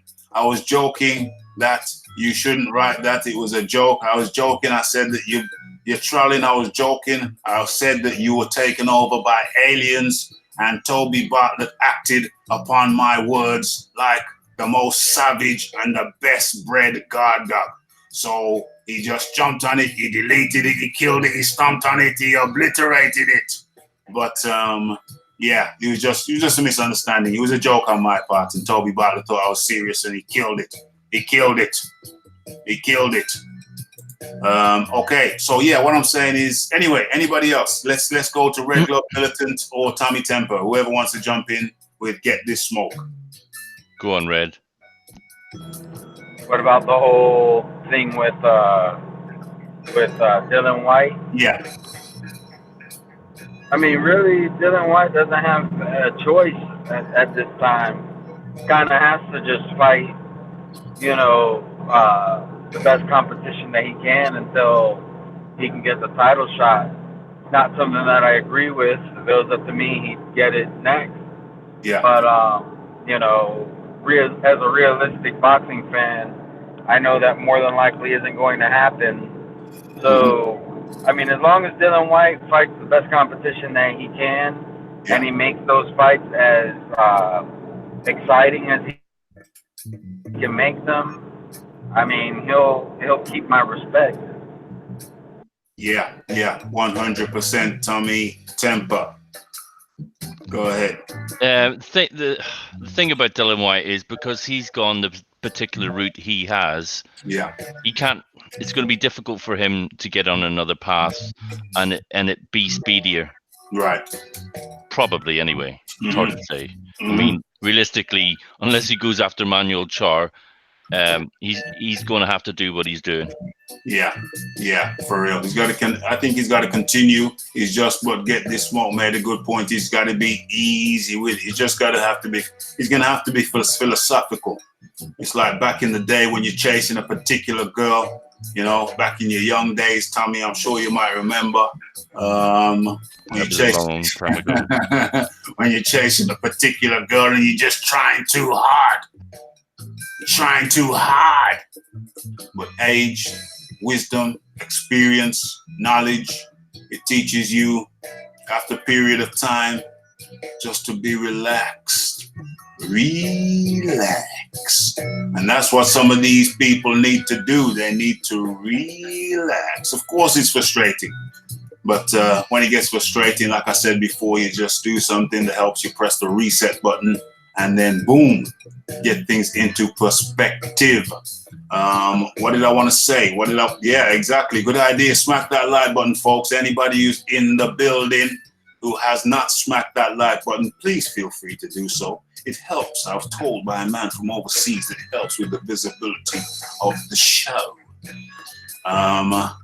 Right, but we have to talk about the recent development. We've got some of our American cousins on here, so it's only right that we talk about what's been happening with the Andy Ruiz not signing the rematch contract. He's already signed the original contract, which means that he is bound by the rematch clauses set therein.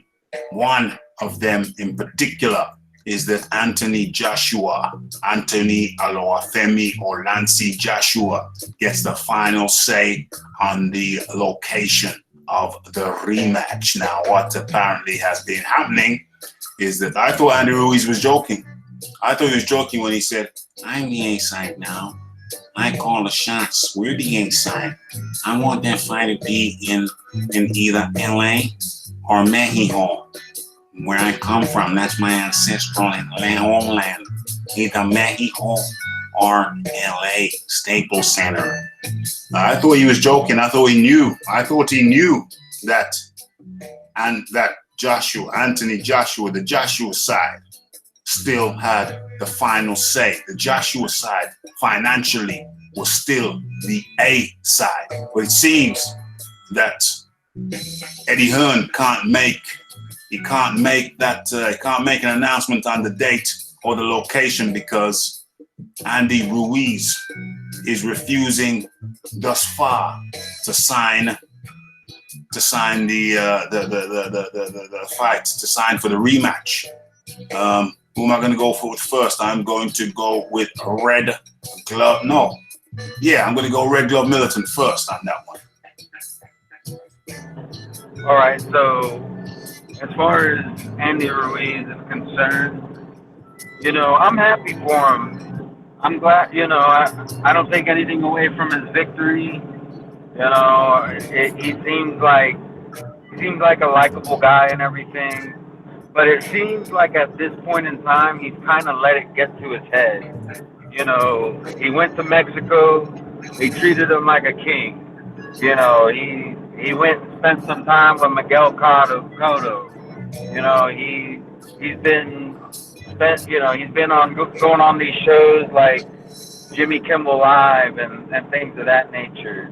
I think he's taking it too far, and I think it's gotten to his head. Mm-hmm. He needs to realize that he did sign a rematch clause, and he only has so much say-so being the champion.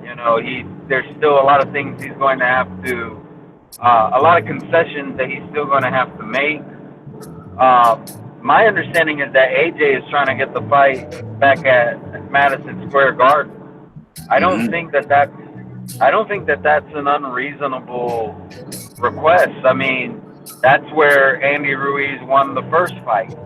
Yeah. So it's not like AJ is trying to, take it over to the UK and get special treatment with UK judges and a UK ref.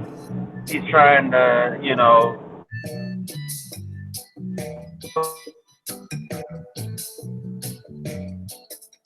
Okay, we lost Red Glove Militant there for a second, and that's fine. Let's go over to. We lost Red Glove Militant there for a second. Let's go over to Get This Smoke. All right. So, being from California, Yep. The new champ's hometown. Yep. One thing you may or may not know about California is that we are the most litigious state in the union of all 50 states, which means we love a good lawsuit. Yeah. If you feel like you have the horses to make Andy Ruiz sing to your tune or dance to your tune, then let's see. Or else Andy Ruiz is. I think he feels like he has the backing to flex his muscles a little bit. Also, like on a completely a slightly unrelated slightly unrelated comment, isn't Don King suing Matchroom to get Trevor Bryant a shot? Isn't he supposed to be in line for the next shot anyway? I have not read anything about what's his name? Trevor Bryant, the WBA regular guy. Trevor Bryant. Yeah, I know about Trevor Bryant, but I haven't heard anything. Boxing Librarian, write something in the chat. Let me see what color your name comes up as. Trevor Bryant. I'm going to write this down to make a note to have a look into that. Yeah, I can see. I just want to see what color your name came up as this time. Boxing Librarian. Trevor Bryant. Don King. I'm just writing some notes because I need to look into that. I haven't seen it reported. Don King. Lawsuit. Legal. Tommy Temper, tell Raphael. No, Boxing Librarian. Hold on. Boxing Librarian, I can see you commenting. I just wanted to see what color your name came up as on your next comment. And it's come up as blue, Boxing Librarian. You know what that means, don't you? So yeah, Get This Smoke. I'm not gonna vie off onto that particular tangent because I haven't seen. Carry on. Yeah, that's fine. The other thing I was gonna say is, during a lawsuit, Andy Ruiz can't fight, but neither can AJ. So, it may be advantageous to both parties to let this go to court. Okay, hold on 1 second. I want to see Ralphie versus Ness Border Wars. Yo, I'm happy. Young Boxing says he wants to see Ralphie versus Ness next Border Wars. If Ness brings Border Wars to the UK, believe me, I'm all in. I'm all in. If Ness brings Border Wars to the UK, believe me, I'm all in. But from what I've heard, there's fees involved and what have you. So Ness can pay all of my fees. All he has to do is bring his gloves, his gum shield, and his cup. Yeah. And if that's a problem, if he gets his cup, I got some kiddie cups lying around from when my little youngins were just started. Okay, so I got some little kiddies cups lying around here as well, so that's no problem. So Get This Smoke. What I'm saying is that boxing. Big Boys Boxing made an interesting point. He said Trevor Bryant has to beat Cha to be the regular champ. He's currently just the interim champ, but he's suing Matchroom won't work as they hold no belts presently. Yeah, Trevor Bryant is only the interim champ at the moment. He would have to beat Manuel Cha to be full champ.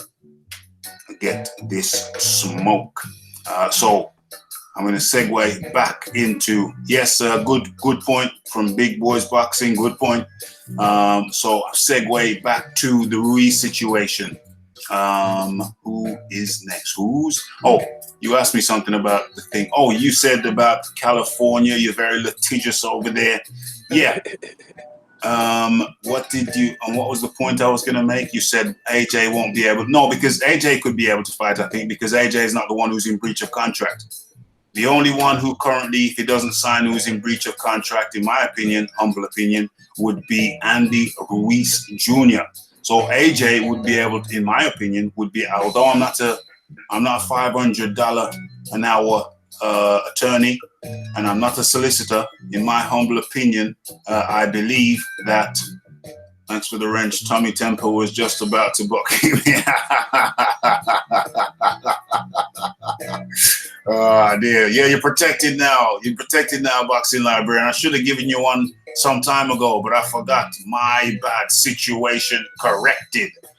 Right. So, yeah. So, in my opinion, I think that AJ is not in breach of contract right about now. Andy Ruiz, it looks like, is getting to be in a position where he's in breach of contract. And so he would be the one who has to sit out and take the little $5 million that he got from the first fight and spend that on legal fees and lose and then come back. So he needs to get his shizzle together and sign on the dotted line. There is a possibility, responding to Red Club Militant, there is a possibility that Anthony Joshua may bring the fight back to the UK. I think that, however, unlikely, because the Zone clearly are going to want to do that replay on American soil so they can put it out at a time suitable for the American market, and that's what they're trying to push. An alternative view, an interesting view from my part, is that there is a precedent in the UFC. There is a precedent whereby they had a card in Sweden. The UFC had a card in Sweden for Alexander Gustafsson. But what was interesting about that card was that they made it, that they used a time slot that was American time slot friendly. So, yeah, man, that's cool in the gang, BL. Cool in the gang with you and Toby. Toby was just like a vicious guard dog, vicious. And he just went after your ass, BL. He went after your ass. I just gave one command and he was there. That's a good guy. So they had the time slot of that card suitable for the American market. So in the UK, for example, I can't envisage it would probably be the first time in boxing history where a fight card in the UK was put on at, say, 4 a.m. For the main event, probably 4 a.m. UK time, to be suitable for the American market. But it worked in Sweden. It was a full house in Sweden, and I think it would work in the UK also. So, over to Red. No, Red Government's not a go. Have you had a go, Tommy? I think it's over to you. Nope. I think it's over to you. Okay. My question is, we probably never get to see the contract that he signed. No. But I'm just wondering, is there a buyout clause? Yes, because it's just a civil suit, right? It's not like they can put Andy Ruiz in jail for not fighting him, and it's not like they can make him fight him. So, I mean, all it is fight him or pay. Well, where's the precedent for that, though? We would have to see. I would have to see a precedent. Yeah, I mean, there's the precedent for not buyout. To fight. Buyout precedent for. I mean, I guess you could call it what step aside money is. I mean, that's just the nature of the way that our legal system works. Either you have a civil suit or you have a criminal suit, and this is clearly under the civil suit statutes. This is just an agreement between two parties, right? Right. If you breach the agreement, there's it's damages unless there's some sort of set penalty beforehand. All you can get is damages unless there's a set penalty, right? Okay, so I think the notion here is that Andy Ruiz can just give Joshua some money, and Joshua is going to say, "Okay, no problem. You carry on then. I'll just be over here." No. Right, like Matchroom is not a sanctioning body, so it's not their belts. They can't, like, the law can't force two people to fight, so there's no recourse there. What is AJ going to do? Like, I mean, he can put an injunction into the fight, but the courts are going to look for some sort of relief, some way to actually resolve the situation, and that's going to be money. Well, no, I hear you, and that's a possibility. I would come in and counter that by saying I don't see Matchroom or Anthony Joshua taking some money and saying, oh, okay, that's fine, no problem. You just give me some money and you carry on as a unified champion. I say the chances of that happening are, I'm trying to think of some analogy, the chances of that happening are about as likely as me becoming the next pope. Not that I want to be the next pope. No. I don't want to. I want to make it clear. I do not want to be the next pope. I'm not in the running. I do not want to be in the running. I believe they have certain habits which are not something I would like to engage in. So I do not want to be considered for the role. I don't want to put my name in the hat for the next pope. However, I do think it is more likely. I think it's more like. What did you say? I think that Pope hat would be flattering. Yeah, I'm not sure. I'd like to get up to what some of them allegedly get up to in their spare time. I think you get more chance being struck by lightning than becoming the next pope. Well, there we go. It's the same thing. So Andy Ruiz has more chance of being struck by lightning while he's going for a jog, eating a Snicker, than that happening, in my humble opinion. Tommy, it's still with you. The thing is that the last time this happened that I can think of was obviously oh God, what was the guy's name that knocked out Lennox Lewis? Hasim Rahman. Yeah. And Lewis. They spent what 18? Well, the rematch was 18 months later. Am I correct or thereabouts? Well, it was Hasim Rahman knocked him out. That was in South Africa, and what was the other guy's name? McCall. Yeah, Oliver McCall. So one of them was 18 months. I always get them mixed up. I don't know. I think it was Rahman. Hoping BL will tell us. But the point is, I think they spent about a year in court settling it. So the rematch still happened, and obviously Tyson didn't get a shot at Hasim Rahman, and that's what their intention was. Go ahead. The last injunction on a fight I remember was Top Rank for Pacquiao Matisse, right? Top Rank it said that they had promotional rights over Pacquiao and tried to stop the fight. But the fight went ahead and Top Rank got some money. All right. I don't see Anthony Joshua not fighting to get back his belt next. Don't see that happening. I understand, Get This Smoke, that you can see a scenario where that might happen. Yeah, Ruiz is PBC now. He has to play his position. I say it's big boys boxing. The boxing librarian says if he refuses, he will be sued for violation of contract, which will be a long and drawn out mess, which would cost him millions. Just honor your contract. If he beats Joshua again, he is free to do whatever. I echo that sentiment. If he tries to go to litigation, then he himself, in my opinion, Andy Ruiz Jr., will be in court, while Anthony Joshua, it might be a good thing. If Ruiz goes through litigation, it could be a blessing, because that then frees up Anthony Joshua to continue fighting, whilst, in my opinion, Andy Ruiz Jr. will be tied up in court. Anthony Joshua will be fighting some low-level guys, get his bearings back if he needs to get them back. So yeah, I mean, let Andy Ruiz Joshua go the legal route. He'll lose every penny of that $5 million he earned in the fight, if not more. Why is he refusing to sign the contract? Because Anthony Joshua has the final say on location, and the Ruiz is insisting that it takes place on U.S. soil. It is not guaranteed to be the case. I don't have... Let me just make one point. Shouldn't that have been agreed In the initial contract? No, what was agreed in the initial contract was that Joshua's side will have the final say on location. Yeah, exactly. So he has the discretion. Yes. But yes. now he's saying he doesn't want Joshua to have the discretion that he signed in the original contract. He's reneging. Andy Ruiz is reneging on the deal. Yes, he is. Sorry. Anyway. Big Boys Boxing says the problem, BL, is we don't know exactly what's in the contract. Well, from what Eddie Hearn has said is that Anthony Joshua has contractually the final say on the location. So Eddie Hearn is saying that contractually Anthony Joshua has the final say on the location. Andy Ruiz is saying, no, I'm the A side.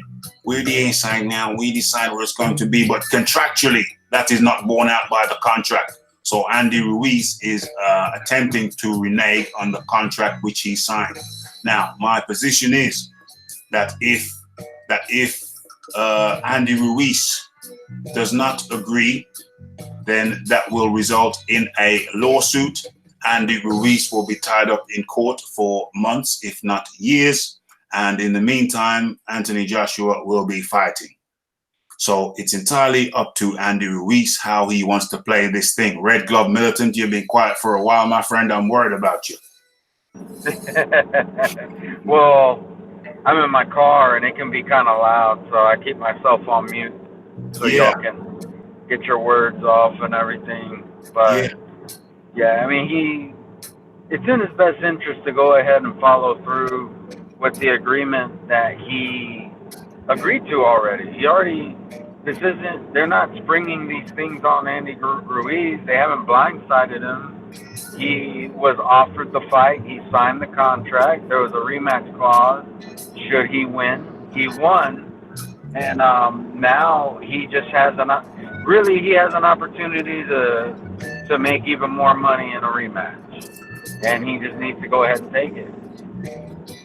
100. It's there. He's contractually obliged. He's contractually bound. Everything is contractual. But he wants to play, as we say over here in the UK. He wants to play silly buggers now. He wants to play silly buggers. Big boxing librarian says, sadly, that's all we have at the moment. I ain't gonna trust the PB side either. In reference to if Eddie Hearn's telling the truth that Anthony Joshua has the final say contractually. I think that would be just common sense, though. I think that would be common sense, Big Boy Boxing. I think if you're the promoter and you have the unified champion and you've written up or you've got your lawyers to draft up the contract, I think it's just common sense that the contract would say, hey, in the event that our boy loses, he has the final say of location. Everything else is in there. The amount that Andy Ruiz is going to get paid is in there. Now, we know that from the Ortiz debacle, when his promoter or is it manager, Jay Jimenez, went on the Boxing Voice and said, no, everything's contractual. The amount we were going to get paid for the first fight is contractual, and the amount we're going to get paid for the second fight was contractual also. So I would find it highly surprising if the contract omitted to stipulate that the Joshua side have the final say on the location of the second match. I mean, that's crucial. So I find it highly unlikely that would not be in the contract. Go ahead, Rick. It won't take long. It's almost like he signed the contract not expecting to win. Yes. He didn't even look at the rematch clause because he didn't think it would need to be put in effect. That's what it almost seems like. I concur. That's a very good point. Get this smoke. I was just making the point that Andy Ruiz definitely doesn't have the money or the backing to afford his stance. So he must be getting some advice from somewhere.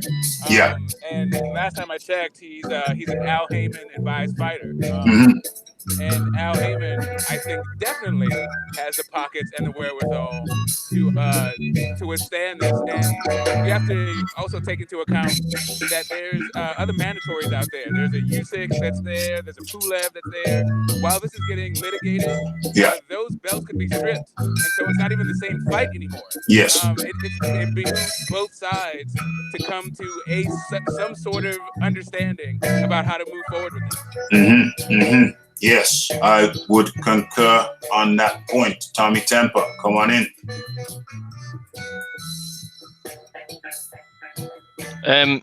That's a hard act to follow. What Red and Get the Smoke have said, because realistically, I can't think of anything else that's pertinent to the topic, Raph.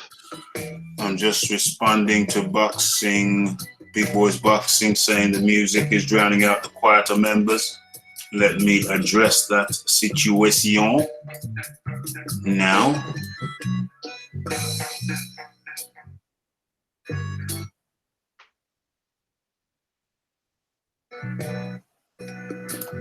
That's about as quiet as I can get it. And you know what, guys? It's coming up to midnight UK time. People have got jobs to go to in the morning. And another guy over there has got home to walk around in circles like a tide. Oh, I shouldn't do that. Shouldn't do that. Shouldn't say that. Be nice, Raph. Be nice. Yeah, coming up to midnight UK time. I don't know what time it is over there in New Zealand. What time is it over there in New Zealand, Big Boys Boxing? What time is it over there in New Zealand, Big Boys Boxing? It's 8 minutes to the midnight hour in the UK. What time is it over there in Florida, Red Glove? Red Glove is checking his watch. Red Glove's got his calculator out. It is 8 minutes till 7. No, I was messing with Tommy in the chat. I told him he can keep baking while you Get the Smoke and I keep cooking. Oh, whoops. Yeah. My finger slipped. They're a day ahead. It's creeping on 420 on my end. So. Where are you? Get the Smoke? I'm in the Tehachapi Desert, like Central Valley, like almost Southern California. Southern California. What are you doing in the desert? You hiking? Are you hiking? Yeah, man. Gotta feed the babies. Down. Get this Smoke is hiking in the desert. That's a bold move, my friend. That's a bold move. So it's 3. No, I'm driving. I'm driving. Oh, okay. No, I'm just joking. I know. Yeah, I know. Yeah, so it's what time? It's something to midnight. It's 7 minutes to midnight in the UK. It is, what time is it in New Zealand? He just told me. Oh, it's 10:62. Is that a time? Big Boys Boxing said it's 10:62. That means it's 11:02 according to my calculation. There is they use a different timing system in New Zealand. I was unaware of that. I'm joking. And it's 3:52 in California Arnold voice. 3:50. Oh, should I do it in the Arnold voice? It's 3:52. And if anybody ever tries to drop kick me in South Africa again, they will be terminated. Okay, guys. Hey, that's my state's governor. Is he still the governor? No, not anymore. No, but he was. Yeah, I was. He got to the chopper. Yeah, 10:52 a.m. in New Zealand. There on Thursday. They're ahead of us. Okay, and it is 5:53. What is that? That's not right. That can't be right. You talk PM. That must be PM in Oklahoma. Okay, guys, this was the philosophical, but no, I'm not gonna go back. We're going forward. This was the Philosophical Hour live. Raphael Dawkins, hashtag life, hashtag health, hashtag mindset, hashtag sport, hashtag boxing. And I should have put one more hashtag in there. It should have been hashtag release the tape. Release the tape. I dare you. I double dare you. I triple dare you. Release the tape, big boy. Release that tape. That would be funny as hell. That would be amusing as hell. But anyway, we're keeping it on a positive tip. People need to stop walking around in circles within their four walls. Be it a house, be it a tent, be it a caravan. Get your ass away from the computer. This is only YouTube. It's only YouTube, mate. Yeah, get some perspective. 100. 100. I said it. It's only YouTube, mate. Yeah, bear that in mind. Get out of your little, wherever, your dwelling space. Take a walk, pet a dog, throw a frisbee, and then try and catch it yourself. Yeah, that's what we are saying, mate. Get the health, get your mind right. Get your mind right. You know what I'm saying? Walking around in circles like a dog tied to a tree ain't good for your health. Okay, so it's the Philosophical Hour. It's a Wednesday. It's not Boxing Talk with Rafi. It's the Philosophical Hour with Rafi, where we talk about life, health, mindset, and then we finish it off with some sport, like those hundreds and thousands you put on top of a trifle. That's how we're doing it on a Wednesday. This was the first one, and it went very well. If you have not subscribed, hit the subscribe button. But you enjoyed the show, hit the subscribe button. If you have not hit the like button, you enjoyed the show, hit the like button. I have been joined by Red Glove Militant, by Tommy Temper, by Get This Smoke. I think we cleared up pretty much every damn thing that I intended to clear up. Every loose string has been tied up. There are no more questions. There can be no question. But if anyone can think of any more questions, if the guy over there, and y'all know who we're talking about, if he has any more points he wants to address, I will bring the panel back. If you wanna try and defame a man's name, any man's name, I will bring him up on here and he will have his say. Yeah, there will be no smokes and mirrors. There will be no ambiguity, my friend. Yeah, we live in a technological age now. You call a man's name, I'll get him up on here, I'll put him up on here, and I'll let him have his say. Yeah, and I peeked on the mic there. That was most unfortunate, yo. All should shout out the LBC, Mike Fraser. Who's Mike Fraser? Okay, send your link in next week, Mike Fraser. Friday. Well, you got a packed show on Friday, but yeah, still send it in because we're dissecting the resume of one Deontay LaShawn Wilder. That will be on Friday.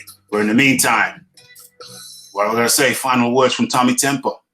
Oh yeah, glad we had the chat on live. Yeah. So yeah, well, it's only right to have the chat on live. I'm not a man who's going to call a man's name out. When you call a man's name, then I'm just going to have to run back to my duck hut. You know what I'm saying? I'm just going to have to waddle back to my duck hut, That's how we do. That's how we do in the PBC, let me go to Get This Smoke. Get This Smoke. Final words to share with the people. Nourish your inner child. Go swing on a swing and slide on a slide. Did you hear that, Mr. Angry? Did you hear that? For real. Okay. Final words, Mr. Red Glove Militant. Yes. Thank you so much for having me, Raphael. It's always a pleasure. Oh, big shout out to Get the Smoke and Tommy Temper as well, even though Tommy timed me out. There's no hard feelings. Yeah, and do yourself a favor, enjoy enjoy nature. You know, go take a nice walk in the park. Get your ass You up from the know. computer. Yeah, trust me, it looks a lot better in person. You Real. know, you can look up videos of nice scenery all you want, but when you go to see it in person, it's a whole different experience. So you know, do your mental health a favor. Do your mental health a favor. Get your ass up from the computer. It is not healthy. Get out there, enjoy nature. Stop doing 7 live streams back to back. It's not good for your healthy, for your heart. It's not good for your mind. It's not good for your lungs. Don't do that shizzle no more. Don't do that shizzle no more. It ain't good for you. And my final words are thank you to the panel. I don't always have a panel. Sometimes I do this solo dolo. You know, I like to know that I can still do my shizzle solo dolo. But on other occasions, yeah, it's good for you guys to come in. I don't have no problem with that whatsoever. You know, sometimes it's nice to chop it up and bounce ideas and throw it around and get other people's opinions. But you will notice for the first half of the show, I do it solo dolo. But yeah, I like to get people in to bounce ideas back and forth. I like to bounce that back and forth. Hold on a second. Let me work some magic here. Let me work some magic here. Let me work some magic here. Okay, so we have our latest mod. I won't be militant though. No need to be militant. We have our latest moderator in the form of Pablo Diablo. Okay, Pablo Diablo, what you need to do at the end of this show is you need to post a comment in the permanent comment, in the other comment section underneath this show, you know, the comment section, the normal comment section. Post your comment in there and we will take it from there, my friend. We will take it from there. So we have 2 new moderators, Boxing Librarian and Pablo Diablo from Manchester, the north of England. So shout out to my co-host, Tommy Temper. Shout out to the Red Glove Militant. And shout out to Get This Smoke.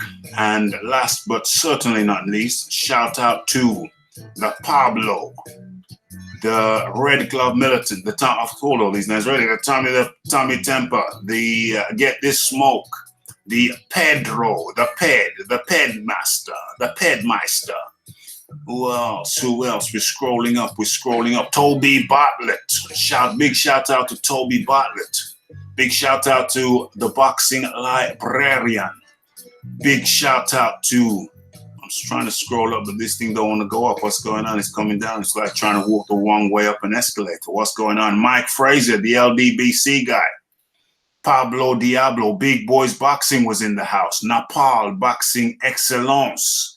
And who else we got? Who else? Who is it? We're scrolling up now. Napal Boxing Excellence. Mike Fraser, Big Boys Boxing. Yeah, and that's it. Those are our remain. Lace Hatcher. How could I forget Lace Hatcher? Let me scroll way up, see if I've forgotten anybody. Earn with Hearn was in the building. Who else have I forgot? Young Boxing made some interesting points.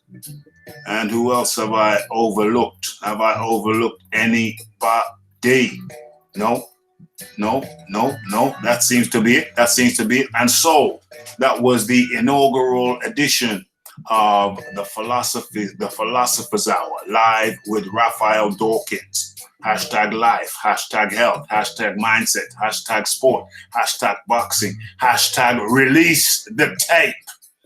It's Raphael Dawkins, Combat Radio, and we are out.